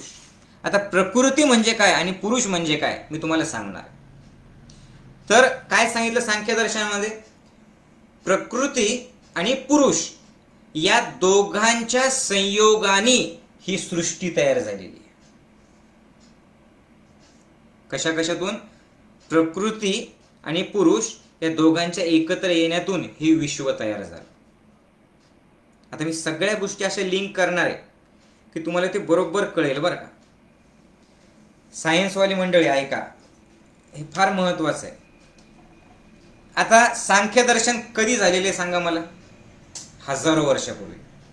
काय सांगितलं त्यांनी, प्रकृती आणि पुरुष. पण हेच आईन्स्टाईन सांगतात की निर्मिती कुठून होते, एनर्जी आणि मॅटर, E = mc². अहो हेच आपलं भारतीय शास्त्र सांगतं. ही विश्वाची निर्मिती कुठून झाली, याला 2 शब्द आहेत वेगवेगळे, कुठले, शिव आणि शक्ती. आहे की नाही, शिव आणि शक्ती. मी त्या शक्तीला प्रकृती म्हणतो आणि त्या शिवाला पुरुष म्हणतो. मग विश्व कुठून निर्माण झालं, शिव आणि शक्ती. आता हेच आजचा जो स्टीफन हॉकिन्सचा विश्वाच्या निर्मितीचा सिद्धांत आहे, बिग बँग थेअरी जी आहे, ती सेम याच्यावरतीच आधारलेली. बघा तुम्ही बघा सायन्स आणि अध्यात्म वेगळं नाहीच आहे, फक्त त्याला समजून घेतलं पाहिजे. स्टीफन हॉकिंग सुद्धा काय सांगितलं की अशी एक गोष्ट होती की जी पहिल्यापासून होती, तिचा जन्म झाला नाही, जिचा मृत्यू झाला नाही, ती एका सूक्ष्म कणात होती. तिचा कुठे जन्म झालेला नाही, तिच्यापासून जन्म झाला. कसा जन्म झाला? त्या सूक्ष्म कणाचा बिग बँग स्फोट झाला. कधी झाला? 15 अब्ज वर्षापूर्वी. आणि 15 अब्ज वर्षापूर्वी ज्या वेळेला तो स्फोट झाला, कोणाचा? ते एक वस्तुमान होतं. कुठे होतं? छोट्याशा गॉड पार्टिकल मध्ये होतं. हे शब्द ऐकले असेल ना, गॉड पार्टिकल. तो गॉड पार्टिकल म्हणजे काय सांगा? प्रकृती. म्हणजे काय? शक्ती. म्हणजे जे आपण आज स्टीफन हॉकिंग याच्यात शिकतो की त्याचा स्फोट झाला. आणि स्फोट झाला म्हणजे काय झाला? तर स्फोट झाला म्हणजे त्याच्यात ते जे होतं ते मॅटर छोट्याशा स्वरूपात त्याचा संयोग झाला. कुणासोबत संयोग झाला? स्फोट कधी झाला? तर शिवाचा शक्तीसोबत संयोग झाला आणि स्फोट झाला. बरोबर आहे. एनर्जी प्लस मॅटर एकत्र आलं की स्फोट झाला आणि हे विश्व निर्माण झालं. आणि आता हे विश्व काय होतंय? कंटिन्यू हे जे विश्व आहे ना, हे प्रसरण पावत आहे. हे जे विश्व आहे ना, हे वाढत वाढत वाढत चाललेलं. समजतंय सगळ्यांना? शिव प्लस शक्ती, प्रकृती प्लस पुरुष. इंटरेस्ट येतोय की नाही येते? पुढे तर अजून इंटरेस्टिंग आहे. पण आता ही जी प्रकृती आहे आणि पुरुष आहे, याचे 3 गोष्टी लिहा. हे लिहिणं गरजेचं, त्याशिवाय तुम्हाला पुढचा पार्ट नाही कळणार. हे डोक्यात ठेवा, हे लिहा की प्रकृतीचा गुणधर्म काय आहे आणि पुरुषाचा गुणधर्म काय आहे. 3 गोष्टी सांगतोय मी. प्रकृती कशी आहे हे 3 डोक्यात ठेवा, त्याच्याशिवाय पुढचं कळणार नाही बरं का. प्रकृती कशी आहे? प्रकृती ही जड आहे, त्यानंतर सक्रिय आहे आणि त्रिगुणमयी आहे. डोक्यात टाका. जड आहे पण सक्रिय आहे. जड आहे पण सक्रिय आहे आणि त्रिगुणमयी आहे. कोण? प्रकृती. आता ज्यांना अध्यात्मातलं थोडंसं नॉलेज आहे, ज्यांना वैज्ञानिक नॉलेज आहे, त्यांनी तेच बघा. जे स्टीफन हॉकिंगला मानतात त्यांनी सुद्धा, जे हिंदू धर्माला मानतात त्यांनी सुद्धा सेम हेच बघा. गॉड पार्टिकल म्हणजे याच्यापेक्षा वेगळं काही होतं का? जे जड होतं, बरोबर, जे सक्रिय होतं आणि जे त्रिगुणमय होतं. पण ते जड, सक्रिय आणि त्रिगुणमयी हे जे आहे ना, हे निर्माण करू शकत नव्हतं काहीच. ते त्याच रूपात होतं. कुठल्या? एका पार्टिकल मध्ये होतं. त्याच्यातून काही निर्माण झालेलंच नव्हतं. 15 अब्ज वर्षापूर्वी जे बिग बँग झालं त्याच्या नंतर निर्माण झालं. पण ते बिग बँग कधी झालं? एकटं होतं ना, मग वस्तुमान होतं एक. का निर्माण नाही झालं? कारण शक्ती होतीच पण शिव तिथं आलेला नव्हता. साधं शिवलीलामृत जरी वाचलं ना तुम्ही, तर त्याच्यात सुद्धा हेच दिलेलं आहे. फक्त ते धार्मिक भाषेत दिल्यामुळे आपल्याला ते डोक्यात शिरत नाही. आणि मी तुम्हाला तुमच्या भाषेत सांगतोय. आता ऐका. आता मी पुरुषाबद्दल सांगतोय. पुरुष कसा आहे? पुरुषाचे 3 गुण. चैतन्य आहे, निष्क्रिय आहे आणि त्रिगुणातीत आहे. काय काय सांगितलं मी? चैतन्य, त्याच्यानंतर निष्क्रिय आणि त्रिगुणातीत. पुरुष आणि प्रकृती याच्यात फरक काय बघा. शिव आणि शक्ती याच्यात फरक काय? शक्ती कशी आहे? प्रकृती कशी आहे? ती जड आहे पण सक्रिय आहे. जड आहे पण सक्रिय आहे आणि त्याच्यात 3 गुण आहेत. कुठले गुण? सत्व, रज आणि तम. याच्या एक्झॅक्टली उलट ऑपोजिट काय आहे? शिव आहे. शिव म्हणजे काय? पुरुष आहे. आता पुरुष कसा आहे? तो जड नाहीये, ते चैतन्य आहे. पण चैतन्य जरी असलं ना, चैतन्य जरी असलं तरी सुद्धा निष्क्रिय आहे ते. आणि त्याचे 3 गुण नाही. आता मला सांगा, ऑपोजिट अट्रॅक्ट्स आणि when 2 opposite attracts creativity happens. अरे हा साधा फिजिक्सचा नियम आहे राव. कळतंय? स्त्री आणि पुरुष एकत्र आलं की नवीन प्रजनन होऊ शकतं. रात्र आणि दिवस ऑपोजिट एकत्र आलं एक संपूर्ण दिवस होतो. बरोबर. सुख आणि दुःख एकत्र आलं की जीवन तयार होतं. Two opposite and two opposite attracts. केव्हा घडलं होते? 15 अब्ज वर्षापूर्वी. आता हेच आध्यात्मिक भाषेत, फार इंटरेस्टिंग बरं का, हेच आध्यात्मिक भाषेत. आता या प्रकृतीचा जर फोड केली तर त्याच्यात दोन शब्द, एक प्र आणि दुसरी कृती. आता प्र म्हणजे काय? बिफोर क्रिएशन, म्हणजे कधीच? 15 अब्ज वर्षापूर्वीच. ती जी अवस्था होती ना, कशाची? मॅटरची. या शिव आणि शक्तीला आपण काय म्हणू? पुरुषाला म्हणायचं काय? मॅटर. आणि शक्तीला काय म्हणायचं? प्रकृतीला काय म्हणायचं? एनर्जी. आता पुन्हा मला सायन्सवाली मंडळी, फिजिक्स जरी येत असेल तर सांगा, हे विश्व कशातून निर्माण झालं? मॅटर आणि एनर्जी एकत्र आली, विश्व निर्माण झालं. हॅलो, लक्षात येतंय? खूप याच्यापेक्षा सोप्या शब्दात तुम्हाला कोणी सांगणार नाही. इंटरेस्ट घेऊन ऐका फक्त. ऐकत आहात सगळेजण? आता बघा, बिफोर क्रिएशन म्हणजे नेमकं काय? खूप महत्वाचं आहे बरं का. म्हणजे काय? नीट ऐका माझा शब्द. हे सगळं निर्माण होण्याच्या अगोदर जे होतं ती प्रकृती.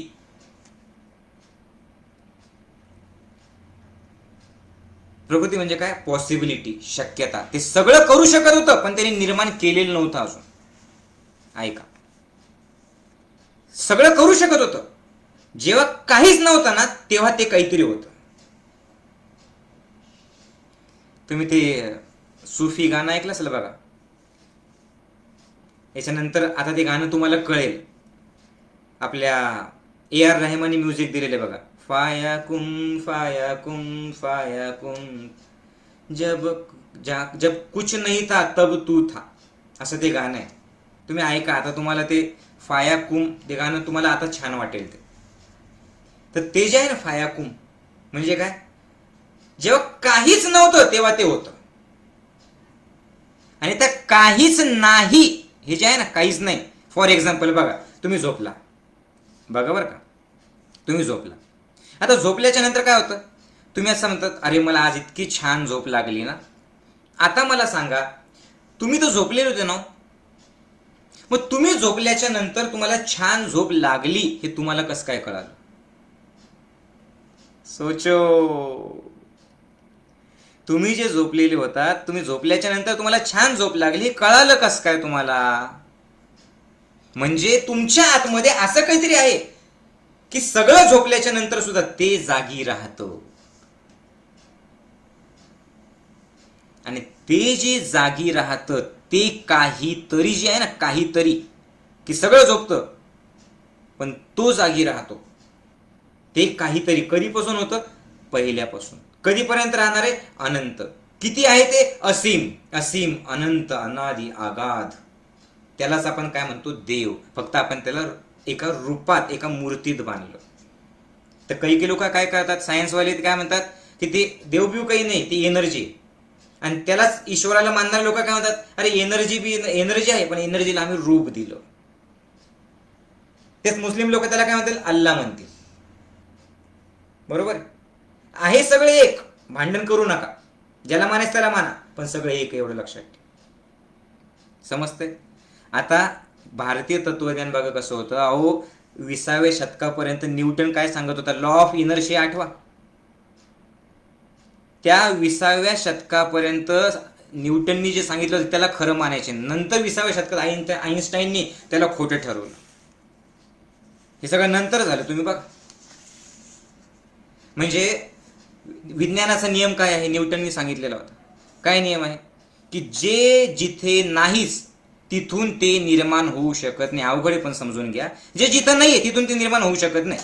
शून्यातून शून्यच निर्माण होणार आहे. मी काय सांगतोय ऐका बघा. शून्यातून शून्यच निर्माण होणार आहे. म्हणजे मी काय सांगतोय ऐका, हे विश्व निर्माण झालं. कळतंय मी बोलतोय ते? विश्व निर्माण झालं. पण विश्वाची निर्मिती झाली याचा अर्थ ते विश्व असेल ना कुठेतरी. मला सांगा, या भिंतीतून तेल निघू शकेल का? नाही निघू शकणार.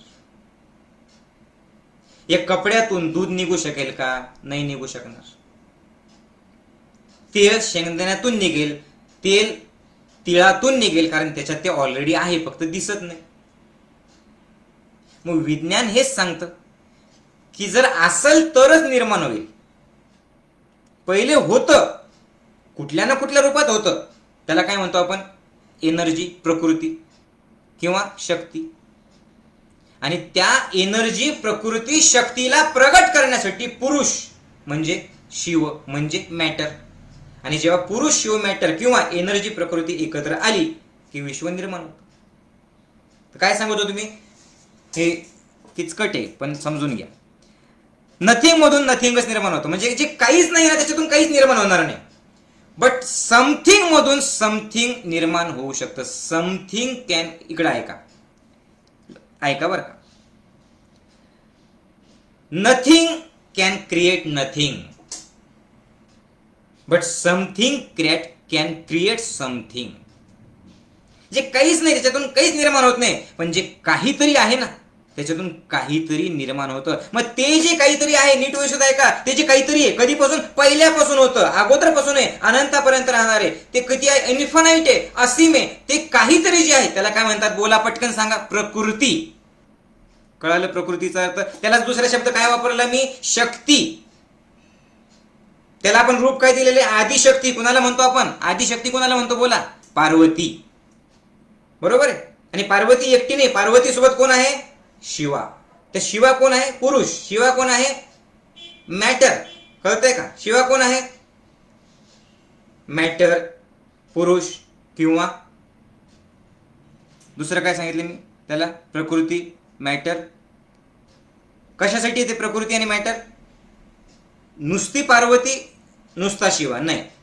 नुसती शक्ती, नुसता शिवा, किंवा नुसती प्रकृती आणि नुसता पुरुष, वेगवेगळं आहे, विश्व निर्माण होऊ शकत. दोघं एकत्र आले कधी? 15 अब्ज वर्षापूर्वी. काय झालं त्यावेळेला? Big bang.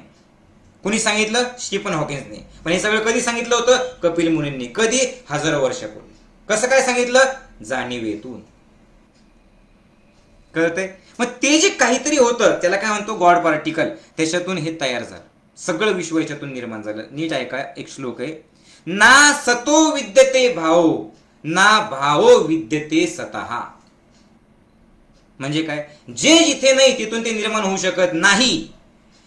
हे निर्माण झालं याच्या अर्थ, याचा अर्थ काहीतरी हे निर्माण झालेलं आहे, ते अगोदरपासून होतं आणि ते अनंतापर्यंत राहणार आहे.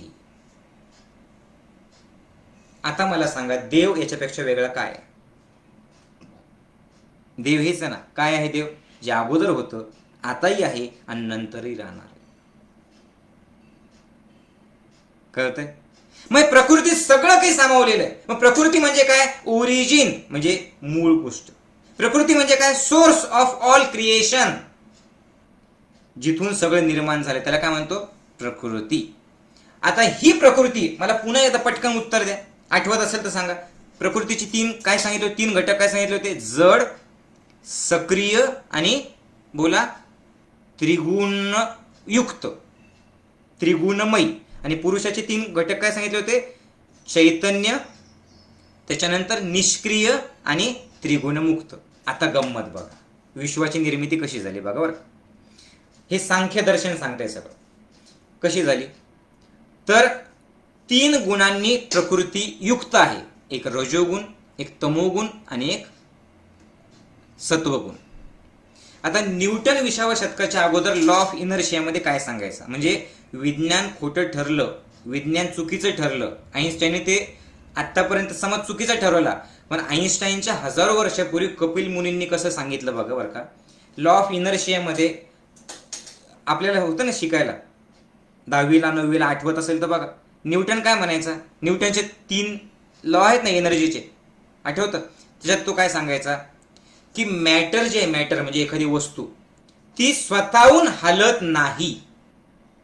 तिला हलवण्यासाठी कुठलं तरी बळ लावावं लागतं. लॉ ऑफ इनर्शिया आठवतं का तुम्हाला? ते तसं स्वतःहून हलणार नाही, त्याला हलवण्यासाठी स्वतःहून दुसरे बाह्य बल लागलं तर ते हलतं. आणि याच्यावरतीच पूर्ण विज्ञान आधारलेलं होतं. कधीपर्यंत? 20व्या शतकापर्यंत. पण 20व्या शतकात या सगळ्या सायंटिस्टचा बाप आला अल्बर्ट आइन्स्टाईन. आणि आइन्स्टाईनने सांगितलं, no man, you are wrong. आइन्स्टाईनने काय सांगितलं?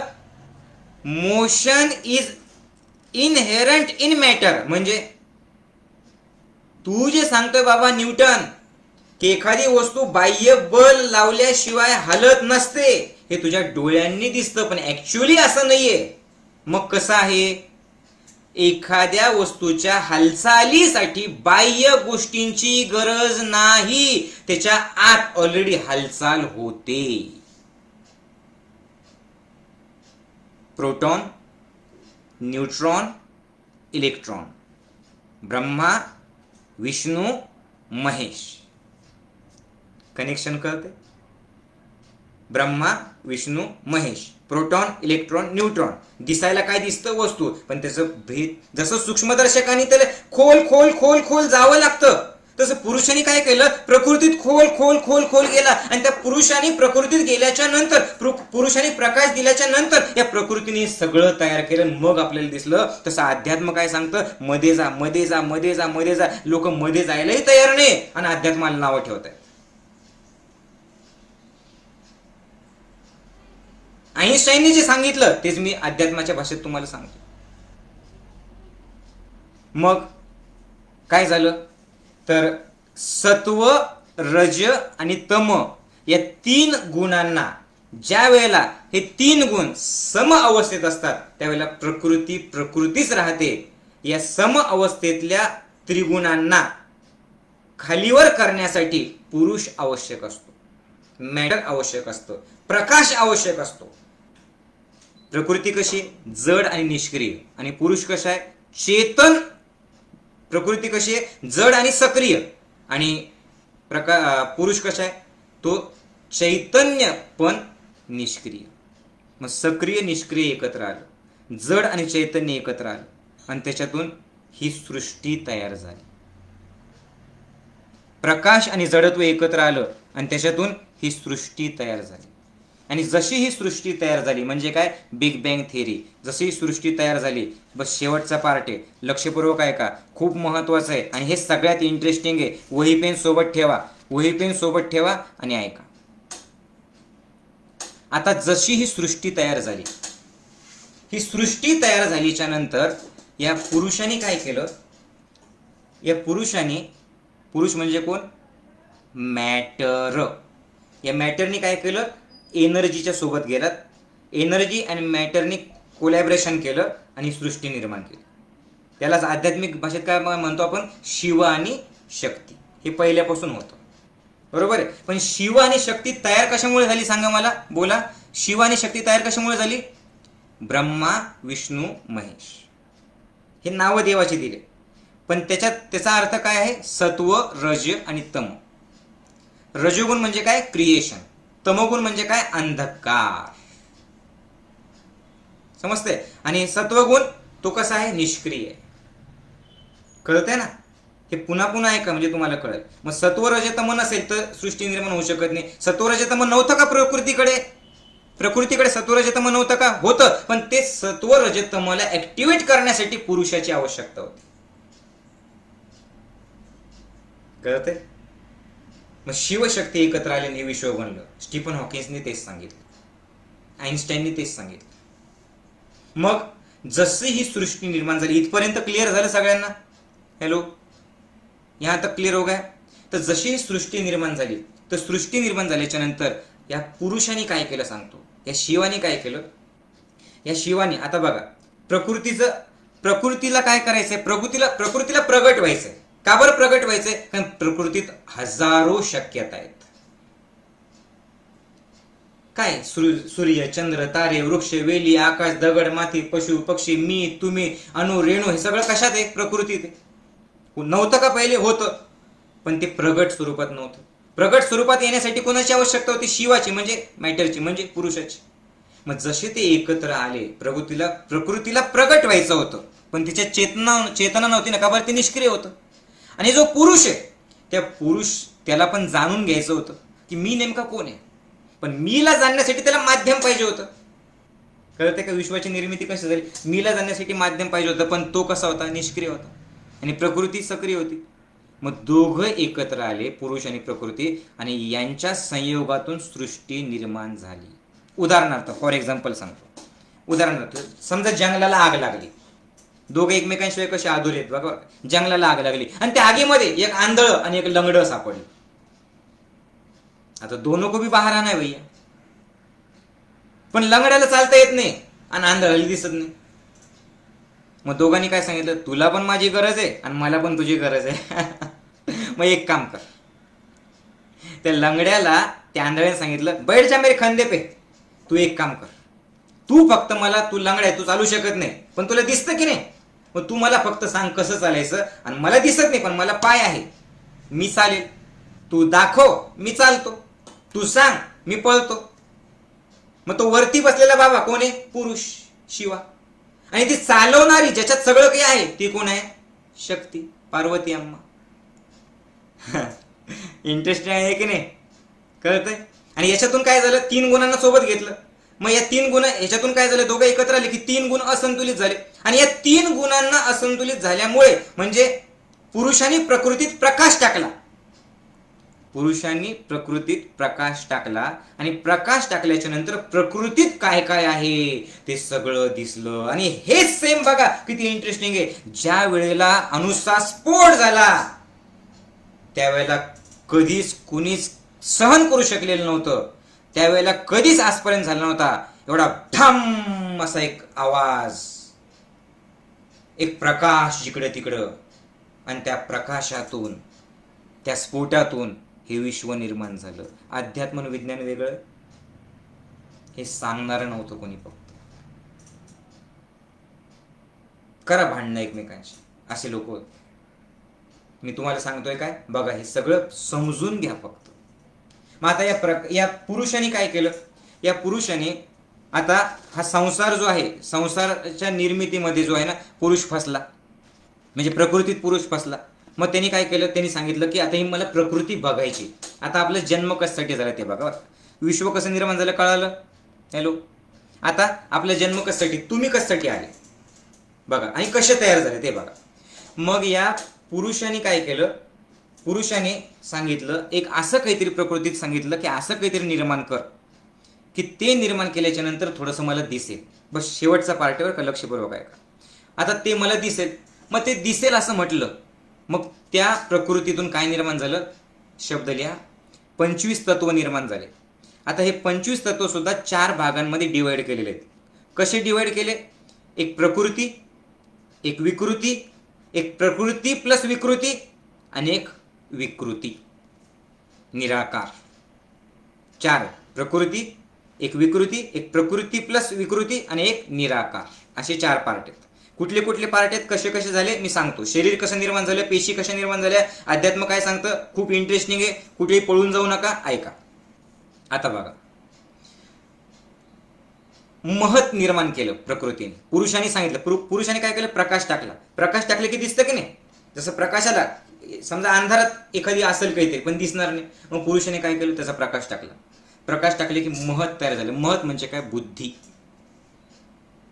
आणि तो जो पुरुष आहे ना, पुरुष म्हणजे कोण? शिवा. तो शिवा या बुद्धीला तिने काय केलं? वाढवलं. या महतला वाढवलं. महत म्हणजे काय? महान. त्याला वाढवलं. मग जसं महत वाढली, बुद्धी वाढली, तर या बुद्धीने काय केलं? त्या प्रकृतीला पाहण्याकरता, पुरुषांनी प्रकृतीला पाहण्याकरता बुद्धी तयार केली. आणि या बुद्धीने काय केलं? ती प्रकृती अजून स्पष्टपणे बघण्यासाठी, त्या प्रकृतीतल्या वेगवेगळ्या वस्तू दिसण्यासाठी त्या महत्ने, त्या बुद्धीने अहंकार तयार केला. हे कसं निर्माण झालं बघा. तिने काय तयार केला? अहंकार तयार केला. आणि अहंकारामुळे काय झालं? प्रत्येक गोष्टीचं व्यक्तित्व वेगवेगळं तयार झालं. तुम्ही वेगळे आहेत, मी वेगळे आहेत, पक्षी वेगवेगळे आहेत, एकच पक्षी नाही फक्त, वस्तू वेगवेगळ्या आहेत. कशातून तयार झाले? मी हा वेगवेगळा झाला. म्हणजे पुरुषांनी अगोदर प्रकृतीत प्रकाश टाकला, शिवानी अगोदर शक्तीला साथ दिली, आणि शक्तीतलं हे क्रिएशन बघण्यासाठी काय केलं, बुद्धी तयार केली. बुद्धीला सांगितलं की तू अजून बघ काय मला अजून बघायचंय, अजून मला जाणून घ्यायचंय. कोणाला, या प्रकृतीला. मग प्रकृतीला जाणून घेण्यासाठी बुद्धीने काय तयार केलं, बुद्धीने तयार केलं नंबर 2, 25 तत्वांपैकी नंबर 2 त्याने तयार केलं अहंकार. अहंकार काय करतो, वस्तूंना वेगवेगळं करतो. अहंकार मला आणि तुम्हाला वेगवेगळं करतो. मग या व्यक्तित्वातून जे वेगवेगळं निर्माण झालेलं आहे त्याच्यातून अशी गोष्ट निघते की जी ज्ञान देईल. मग प्रकृतीचं ज्ञान पुरुषाला देऊ शकेल. मग त्यांनी काय केलं, या अहंकाराने काय केलं की या प्रकृतीचं ज्ञान पुरुषाला मिळालं पाहिजे, दिसलं पाहिजे. ज्ञान आहे पण ते दिसलं पाहिजे, म्हणून बुद्धीने अहंकाराला निर्माण केलं आणि अहंकाराने मनाला निर्माण केलं. अहंकाराने काय केलं, मनाला निर्माण केलं. पण मग पुरुषाने काय केलं, मनात अजून प्रकाश टाकला. मनात प्रकाश टाकला आणि मनात जसा प्रकाश टाकला तसं या मनाला अजून खोल पाहायचं होतं पुरुषाला. कारण पुरुषाला स्वतःला मी कोण आहे त्याची जाणीव करून घ्यायची होती, त्याला प्रकृतीची साथ पाहिजे होती. मग या मनाने काय केलं, मनातून मग पुढं काय निर्माण झालं, लक्षपूर्वक आहे का, मनातून निर्माण झाले ज्ञानेंद्रिय 5. मनातून ज्ञानेंद्रिय निर्माण झाले. कशासाठी, कारण पुरुषाला काय करायचं होतं, या प्रकृतीला जाणून घ्यायचं होतं. जाणून घेण्यासाठी पहिल्यांदा बुद्धी, मग अहंकार, मग मन. पण मन नुसतं मन आहे, जाणून कसं घेऊ मी, ते जाणण्यासाठी ज्ञानेंद्रिय पाहिजे की नाही. बरोबर आहे, सगळं काही आहे आणि डोळेच नसतील तर बघू कस काय शकेल मी, सृष्टी आहे पण बघू कस काय शकेल. मग हे निर्माण झालं, काय काय निर्माण झालं, डोळे, जीभ, नाक, कान आणि त्वचा मग निर्माण झाले. कशासाठी, कारण जाणून घ्यायचे. कशाला जाणून घ्यायचे, प्रकृतीला जाणून घ्यायचे. प्रकृती म्हणजे काय, ऊर्जा. ऊर्जेत काय काय आहे, सगळं कळालं. आता ज्ञानेंद्रिय निर्माण झाले, पण नुसतेच ज्ञानेंद्रिय काय फायदा, नुसतं बघितलं. पण ते जे ज्ञानेंद्रिय ते पाहतात, राईट, बरोबर आहे, पण अनुभवता पण यायला पाहिजे.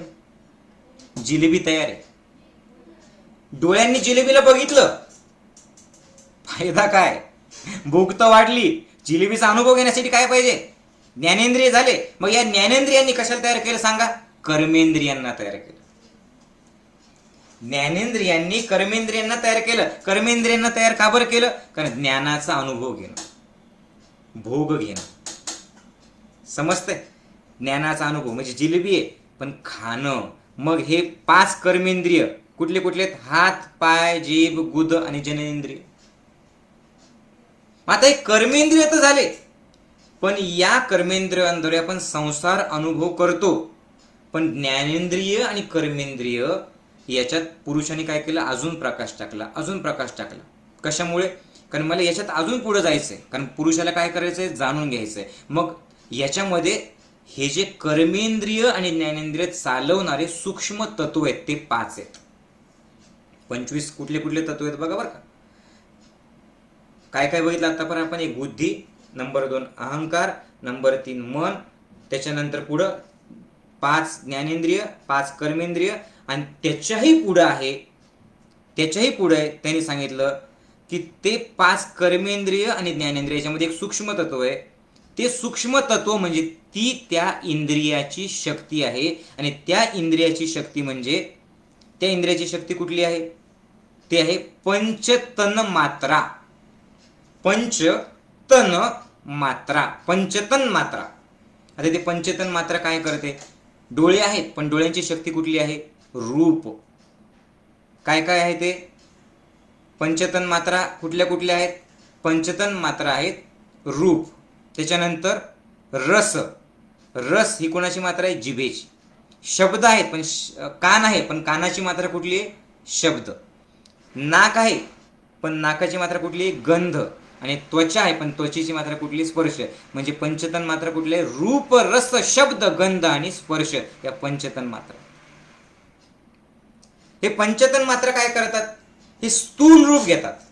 हे पंचतन मात्रा स्थूल रूप घेतात आणि त्या स्थूल रूप पंचतन मात्राने रस, रूप, गंध आणि स्थूल रूप घेतलं की त्याच्यातून काय निर्माण झालं, पंचतत्व, पंचमहाभूत. आणि हे पंचमहाभूत कुठले कुठले, पृथ्वी, आप, तेज, वायू आणि आकाश. मग हे पंचतत्व एकत्र आले. हे ज्ञानेंद्रिय, कर्मेंद्रिय, त्याच्यानंतर काय काय, 25 तत्व म्हणजे कोण कोण? एक प्रकृती पहिलं आहे, त्याच्यानंतर पुढचं काय आहे? प्रकृती कशी आहे? स्वयंभू आहे. त्याच्यानंतर पुरुष कसा आहे? निराकार आहे. मग पुरुष आणि प्रकृती झाले 2, एकत्र आले. त्याच्यातून काय तयार झालं सांगा? बुद्धी 3. त्याच्यातून काय तयार झालं सांगा? अहंकार 4. त्याच्यातून पुढं काय तयार झालं? मन. किती झाले?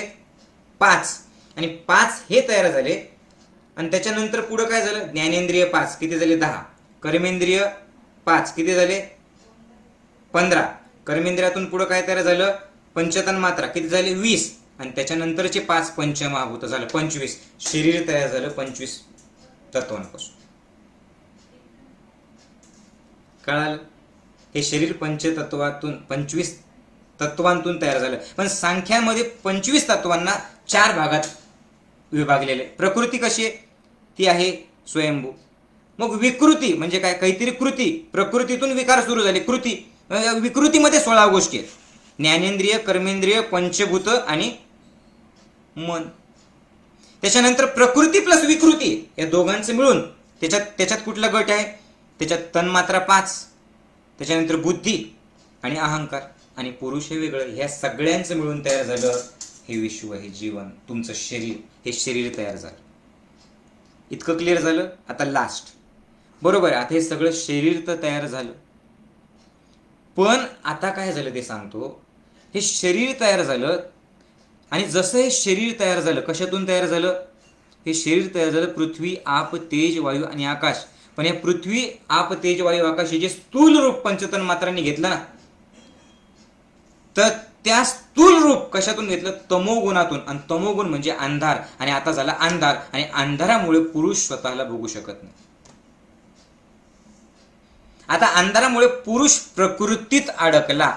याच पुरुषाला सोप्या शब्दात आपण काय म्हणायचं? आपण म्हणायचं आत्मा, चैतन्य, चेतन. दोघं एकमेकांना पूरक आहे, पण दोघं एकमेकांमध्ये अडकलेले आहेत. आता प्रॉब्लेम काय झाला ते सांगतो. बस लास्ट पार्ट आहे का बरं का. आता काय झालं तर हा जो पुरुष आहे म्हणजे कोण? आत्मा आहे. हे जे चैतन्य आहे, हे चैतन्य हा जो पुरुष आहे, ऐका, दुःखातून मुक्त होण्यासाठी पुरुषाला त्याचं मूळ स्वरूप बघणं गरजेचं आहे. म्हणजे आत्म्याला आत्मस्वरूप बघणं गरजेचं आहे. आत्म्याला कोण बघणार आहे? तो द्रष्टा. द्रष्टा म्हणजे कोण? ते झोपलेले असताना जे जागी राहतं ना, ते काहीतरी. जेव्हा काहीच नव्हतं पण ते काहीतरी होतं, ते काहीतरी. फायाकुम गाणं आहे का? नक्की कळतंय का? त्याच्यात त्यांनी त्याला अल्ला म्हटलं, आपण त्याला शिवा म्हणतो आपण हिंदू लोक. बरोबर. बुद्ध याचा अर्थ काय? ज्यांना बुद्धत्व प्राप्त झालं. म्हणजे काय? ज्यांना ही जाणीव प्राप्त झाली. म्हणजे साध्या शब्दात काय सांगायचंय? साक्षी भाव. गीतेमध्ये हेच सांगितलेलं, सुख दुःखे समे कृत्वा लाभा लाभो जया जय. सुख दुःख लाभ आणि जय पराजयाच्या पलीकडे चालल्या जा. बरोबर सांगितलेलं कळतंय. पण हा पुरुष काय झाला? मी मध्ये अडकला. आणि मी मध्ये अडकल्यामुळे दुःख त्याला झालं, दुःख आलं. पण संसारात अडकून, संसार करून जर संसारात नाही अडकलं पुरुषाला, म्हणजे हे कळालं, पुरुषाला म्हणजे कोणाला? त्या जाणीवेला, त्या साक्षी भाव जर ठेवला तर तुम्हाला कळेल की प्रकृती आहे, मी याच्यापासून वेगळा आहे. मग तुम्ही त्याचा आनंदही घेऊ शकताल. ज्ञानेंद्रिय कर्मेंद्रियांना वापरू पण शकताल. पण ज्ञानेंद्रिय कर्मेंद्रिय पंचतत्व आणि पंचतन्मात्रा याच्यात अडकणार नाही. का बरं? कारण पुरुषाचं मूळ स्वरूप कोण आहे सांगा? तो त्रिगुणातीत आहे. आणि सांख्य दर्शन हे तत्वज्ञान काय सांगतं? हे तुमच्या पुरुषाच्या मूळ स्वरूपाला ओळखायला लावतं. म्हणजे तू कोण आहेस तेच गीतेत सांगितलेलं आहे की तू हे शरीर नाही रे बाबा, तू जो कोणी आहे ना, तू शरीराच्या पलीकडचा आहेस. तू काम करत राहा पण त्याच्यात अडकू नको. आणि हेच गीतेत कसं सांगितलेलं आहे? निष्काम कर्मयोग. तू कर्म कर पण अडकू नको. तुझं मूळ स्वरूप आहे आत्मस्वरूप. त्या आत्म्याला तू जाण. पण त्या आत्म्याला जाणू का बरं शकत नाही? कारण हा पुरुष अडकलेला आहे मोहामध्ये. बरोबर आहे. बघा, सत्संग आता सुरू झाला. सत्संगातून ज्ञान मिळालं पण ते तात्पुरतं नॉलेज असतं. का बरं? कारण याच्या अगोदर एवढ्या दिवसाचं तुमचं जे परिणाम तुमच्यावरती झालेला आहे, सत्संगात छान वाटतं, बस आता मी स्वतःला ध्यान करेल, प्राणायाम करेल. ध्यान आणि प्राणायाम काय करतं, त्या स्वतःची जाणीव करून घेतं. म्हणून सांख्य हे आज आपण पहिलं जे शिकलो, हे सांख्यामध्ये काय आहे, फक्त ज्ञान आहे. पण या ज्ञानाला वापरायचं कसं, तर ते आहे योग दर्शन, जे आपण पुढच्या सत्संगात बघणार आहोत. योगाचं पहिलं सूत्रच काय, अथ योगानुशासनम. म्हणजे योगाने सांख्याला काय सांगितलं, अय सांख्या, तू जे जे काही सांगितलं ना, अथ आत्ता अनुशासनम, अनुशासन कर, ते अप्लाय कर. ते अप्लाय करणं तरच योग आहे, नाही तर नुसतं बोंबलत हिंडशील पण बदल काही होणार नाही. दुसऱ्या सांगे ब्रह्मज्ञान, स्वतः कोरडे पाषाण असं होईल. म्हणून ज्ञानाला अप्लाय करण्यासाठी योग दर्शन महत्वाचं आहे. आणि ज्ञानयोगात सोप्या सोप्या शब्दात हे सगळं काही आपण केलेलं आहे. म्हणजे ज्याने ज्ञानयोगाचं शिबिर केलेलं नाही त्याने ज्ञानयोगाचं शिबिर करा. जे ध्यान करत नाही त्याने ध्यान करा. फेसबुक किंवा यूट्यूबवरती आपलं माऊलीजी दुसाने हे जे चॅनल आहे, या चॅनलवरती हजारो असे प्रवचन किंवा हजारो गोष्टी अशा आहेत की ज्या तुम्हाला तुमच्या स्वतःचे ज्ञान करून देईल. आणि योग त्याच्यासाठी तुमच्यासाठी अवेलेबल, आपले शिबिर त्याच्यासाठीच आहे, त्या ज्ञानाची अनुभूती घ्या. मग या ज्ञानाची अनुभूती घेण्यासाठी आहे ज्ञान प्लस योग. सांख्य योग म्हणजेच ज्ञानयोग. सांख्य म्हणजे ज्ञान आणि योग म्हणजे अप्लाय करा. कारण ज्ञानाचा पहिला, योगाचं पहिलं सूत्रच काय, अथ योगानुशासनम, याला अप्लाय करा. कळालं? म्हणजे तुमचं मूळ स्वरूप कोण आहे, पुरुष. पुरुष म्हणजे कोण, आत्मा. आत्मा म्हणजे कोण, चैतन्य. चैतन्य म्हणजे कोण, शिव. कळतंय? शिव म्हणजे कोण, वस्तुमान. बरोबर? कशातून आलं, कशातून प्रगट झालं, ते प्रकृती. कळतंय? प्रकृती आणि पुरुष एकत्र आले, शिव आणि शक्ती एकत्र आलं. कशामुळे एकत्र आलं, कशातून निर्माण झालं, कारण प्रकृतीकडे काय होतं, 3 गुण होते.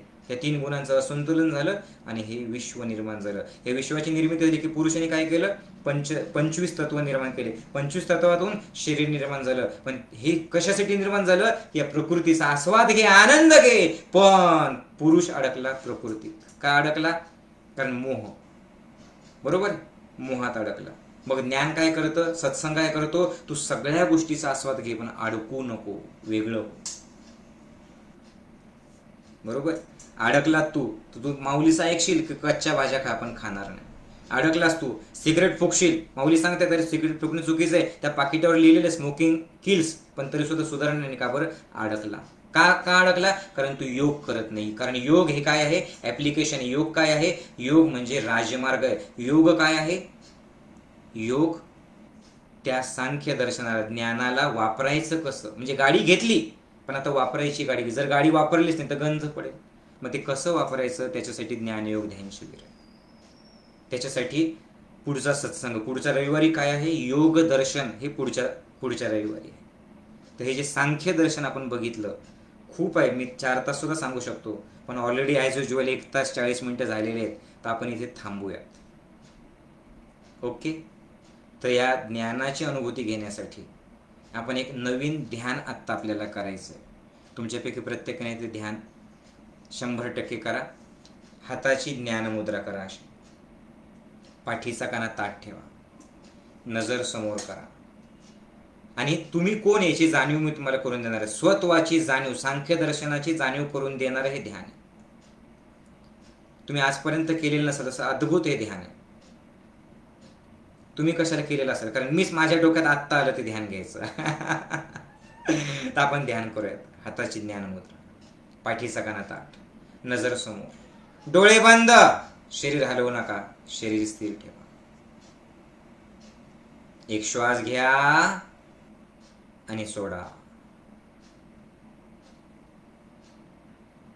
घ्या, सोडा.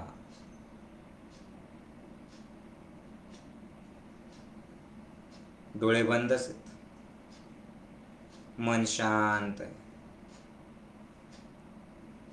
आजूबाजूला येणाऱ्या आवाजांकडे दुर्लक्ष करा.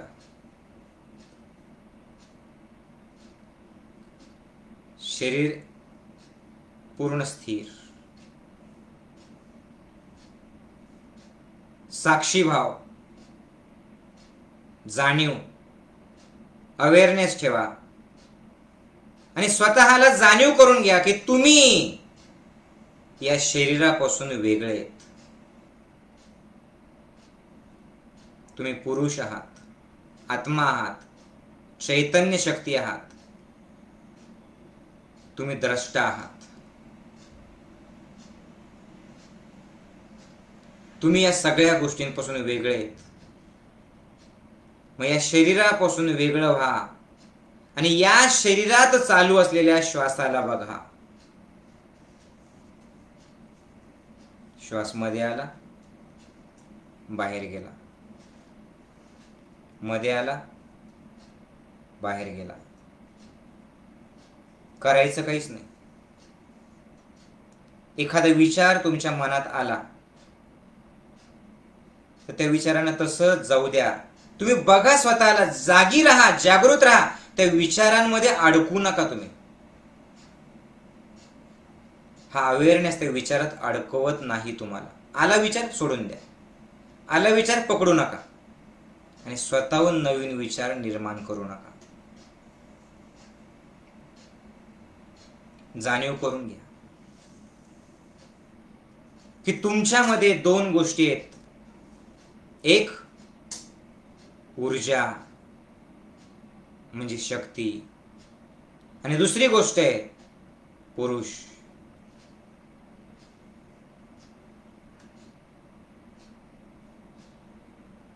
म्हणजे मॅटर, म्हणजे शिवा. शिव आणि शक्ती एकत्र आली आणि तुम्ही तयार झालात. शरीर स्थिर ठेवा. तुम्ही शिव स्वरूप आहात, तुम्ही शक्ती स्वरूप आहात, ही जाणीव करून घ्या. मी काय करू शकतो, मला काही येत नाही, मला ते भीती वाटते, हे त्यांनाच वाटतं ज्यांनी स्वतःच्या मूळ स्वरूपाला ओळखलेलं नाही. ओळखा तुमच्या मूळ स्वरूपाला. ओळखा तुमच्या मूळ स्वरूपाला. शिव आणि शक्तीपासून तुम्ही तयार झालेले आहेत. मन शांत.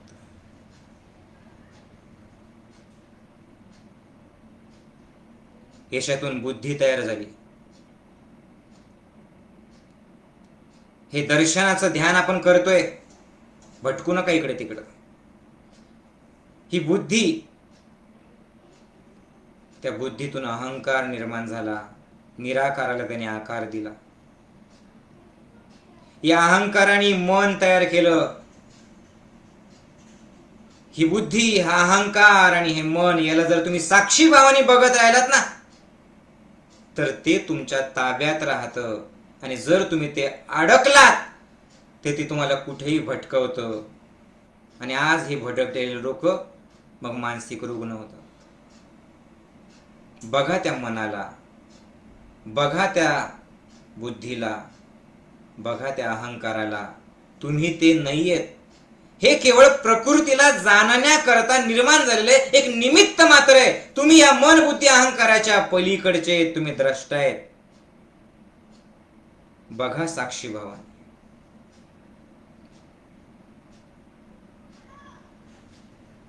मग अनुभव करून घ्या. डोळे बंदच ठेवा, अनुभव करा. त्याच्यातून पुढे तयार झालं ज्ञानेंद्रिय.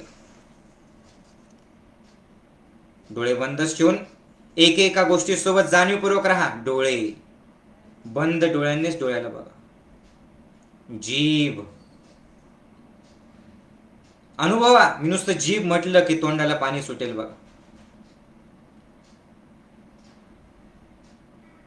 नाक डोळे बंदच ठेवून अनुभव. कान आणि त्वचा. या ज्ञानेंद्रियांनी कर्मेंद्रियांना जन्माला घातलं पुढे. त्याचाही अनुभव घ्या डोळे बंद ठेवून. हात, पाय, जीभ, गुद शरीरातून बाहेर टाकण्यासाठी नको ते, आणि जननेंद्रिय. याच कर्मेंद्रियातून पुढं पंचतन मात्रा तयार झाल्या. डोळे बंद ठेवून त्यालाही अनुभवा. रूप, जे डोळे बघतात, रस जीभ, शब्द कान, गंध नाक आणि स्पर्श त्वचा. याच्यातून पंचतत्व निर्माण झाले. पृथ्वी, आप, तेज, वायू, आकाश याचा अनुभव घ्या. हे तुमचं शरीर म्हणजे पृथ्वी तत्व आहे. तुम्ही जे या शरीराला चालवण्यासाठी पचन करतात, ते पचन तयार करण्यासाठी अग्नी लागतो, ते अग्नी तत्व आहे. हे शरीर चालण्यासाठी जलतत्व आहे, शरीरात जलतत्व आहे. हे शरीराचं कार्य चालवण्यासाठी वायू आहेत. या वायूंना, पंचवायूंना कंट्रोल करण्यासाठी आपण प्राणायाम करतो, प्राण अधिक आयाम. आणि तुमच्यातच आहे पोकळी, अवकाश, आकाश.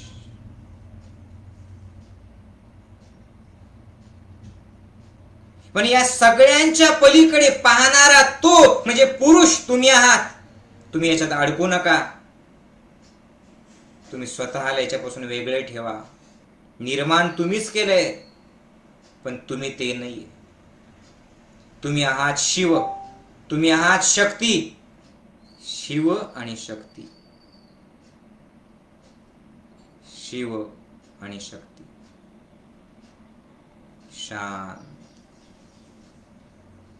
स्थिर. जसं तुम्ही जाणलं की मी केवळ पाहणार आहे, मग सुख येऊ नाही तर जाओ, दुःख येऊ नाही तर जाओ, तुम्हाला फरक पडत नाही. तुम्ही त्याच्यापासून अलिप्त आहात, तुम्ही त्याच्यापासून वेगळे. आणि घडणाऱ्या घटनेपासून अलिप्त होऊन केवळ त्याला पाहत राहणं म्हणजेच ध्यान, म्हणजेच ध्यान. श्वास हे त्याचं एक साधन आहे. श्वास हा एक धागा आहे. आला सास, गेला सास, त्याचं न्यार रे तंतर. अरे जगण मरण एका श्वासाचा अंतर. जन्म आणि मृत्यू या सगळ्या गोष्टींना कारणीभूत जोडणारा श्वास. त्या श्वासाला पाहिलं की पुरुष मोहात अडकत नाही. त्या श्वासाला पाहिलं की पुरुष त्याच्या मूळ स्वभावाला ओळखतो. आणि म्हणूनच गौतम बुद्धांनी विपश्यना काढली, महावीरांनी प्रेक्षाधान काढलं, हिंदू तत्वज्ञानामध्ये जाणीव काढली, अवेअरनेस काढली. कुणी भजन म्हणतं, कुणी भक्ती करतं, कुणी कर्म करतं. हे सगळे अंतिम सत्याला दर्शन घेण्यासाठी. अंतिम सत्य एकच आहे की तुम्ही केवळ द्रष्टा आहे.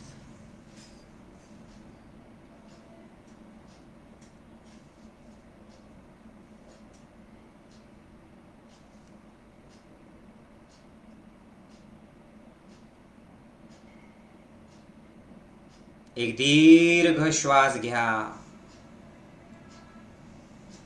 सोडा. पुन्हा एक दीर्घ श्वास घ्या, सोडा. चेहऱ्यावरतून हात फिरवून घ्या आणि सावकाश डोळे उघडा.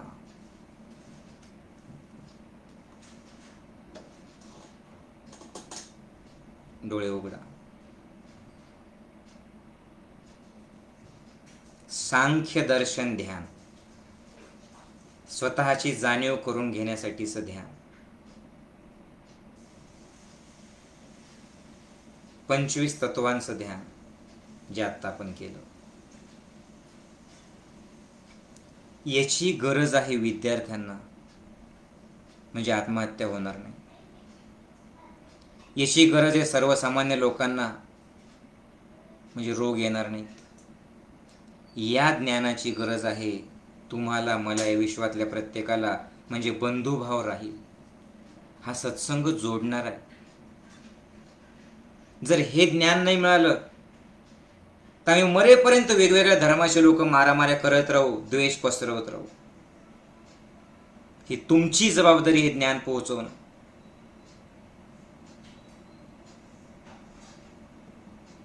पोहोचवा हे ज्ञान सगळीकडे. हा सत्संग मी यूट्यूबवरती सुद्धा टाकेल, तुम्हाला प्रत्येकाला पाठवेल. कसं असतं, जे सहज ज्ञान मिळतं ना त्याची किंमत राहत नाही. रोजच माऊली पाठवतायत, रोज पाठवतात माऊली. काय बघायचं त्याला? अरे बाबा, पण ते का पाठवतायत? कारण मला तळमळ आहे. का मला गरज आहे हे सगळं करण्याची? की मी तर जाणलं, तुम्ही जाणा ना. तुम्ही जाणा. आणि याच्यासाठी तुम्ही जबाबदारी घ्या. आजचा हा सत्संग एकदा ऐकून होणार नाही. आजचा हा सत्संग पुन्हा पुन्हा पुन्हा पुन्हा बघत राहा. नोट्स काढायच्या. पुढच्या आठवड्यापर्यंत त्याच्यात परफेक्ट व्हा, म्हणजे योगदर्शन तुम्हाला कळेल. आणि तुमच्या प्रत्येक मित्रांना फोन करून सांगा की बाबा रे, हे बघ, हे खरं नॉलेज आहे. जो यूट्यूबचा सत्संग मी तुम्हाला पाठवेल ती लिंक प्रत्येकाला शेअर करा. आणि नुसतं शेअर करू नका, फोन करून सांगा की हे खरं नॉलेज आहे, हे घे, बघ तुझी निर्मिती कुठून झाली, तुझा जन्म कशासाठी. मग जन्म कशासाठी आपला? या सगळ्या प्रकृतीचा आनंद घ्यायचा, पण प्रकृतीत न अडकता, माझं तुझं न करता, साक्षी भावाने फक्त गंमत बघत राहायचं. जसं गच्चीवरतून आपण खाली बघत असतो, सगळ्या गोष्टी घडत असतात, पण आपण खालच्या गोष्टींमध्ये अडकलेलो असतो का? नाही. चिखलात राहायचं कमळासारखं, मग सुख दुःखाच्या पलीकडे तुम्ही पोहोचता. यालाच गीतेत काय म्हटलं? सुख दुःखे समे कृत्वा लाभा लाभो जय जय. 1 ते 2 तासात सत्संग तुम्हाला प्रत्येकाला पाठवतो. शेअर करा. आणि सगळ्यांनी प्लीज यूट्यूबवरती सुद्धा जे लाईव्ह सत्संगात होते, आजचं सत्संग, आजचं ज्ञान आणि आजचं ध्यान कॉमेंट टाका आणि सगळ्या ग्रुपवर शेअर करा. हे माझ्यासाठी नाही, हे पोहोचलं पाहिजे, माझी तळमळ आहे. त्याच्यासाठी प्लीज जबाबदारी घ्या. योगदर्शन पुढच्या आठवड्यात. कसं वाटलं, काय अनुभव घेतला, मला तुमचे रिप्लाय पाहिजे. ज्ञानयोग स्वतःची जाणीव करून देतो. मी तुमच्या सोबत आहे. बस तुम्ही जाणीवेने जिज्ञासू वृत्तीने सोबत राहा. जय गुरुदेव.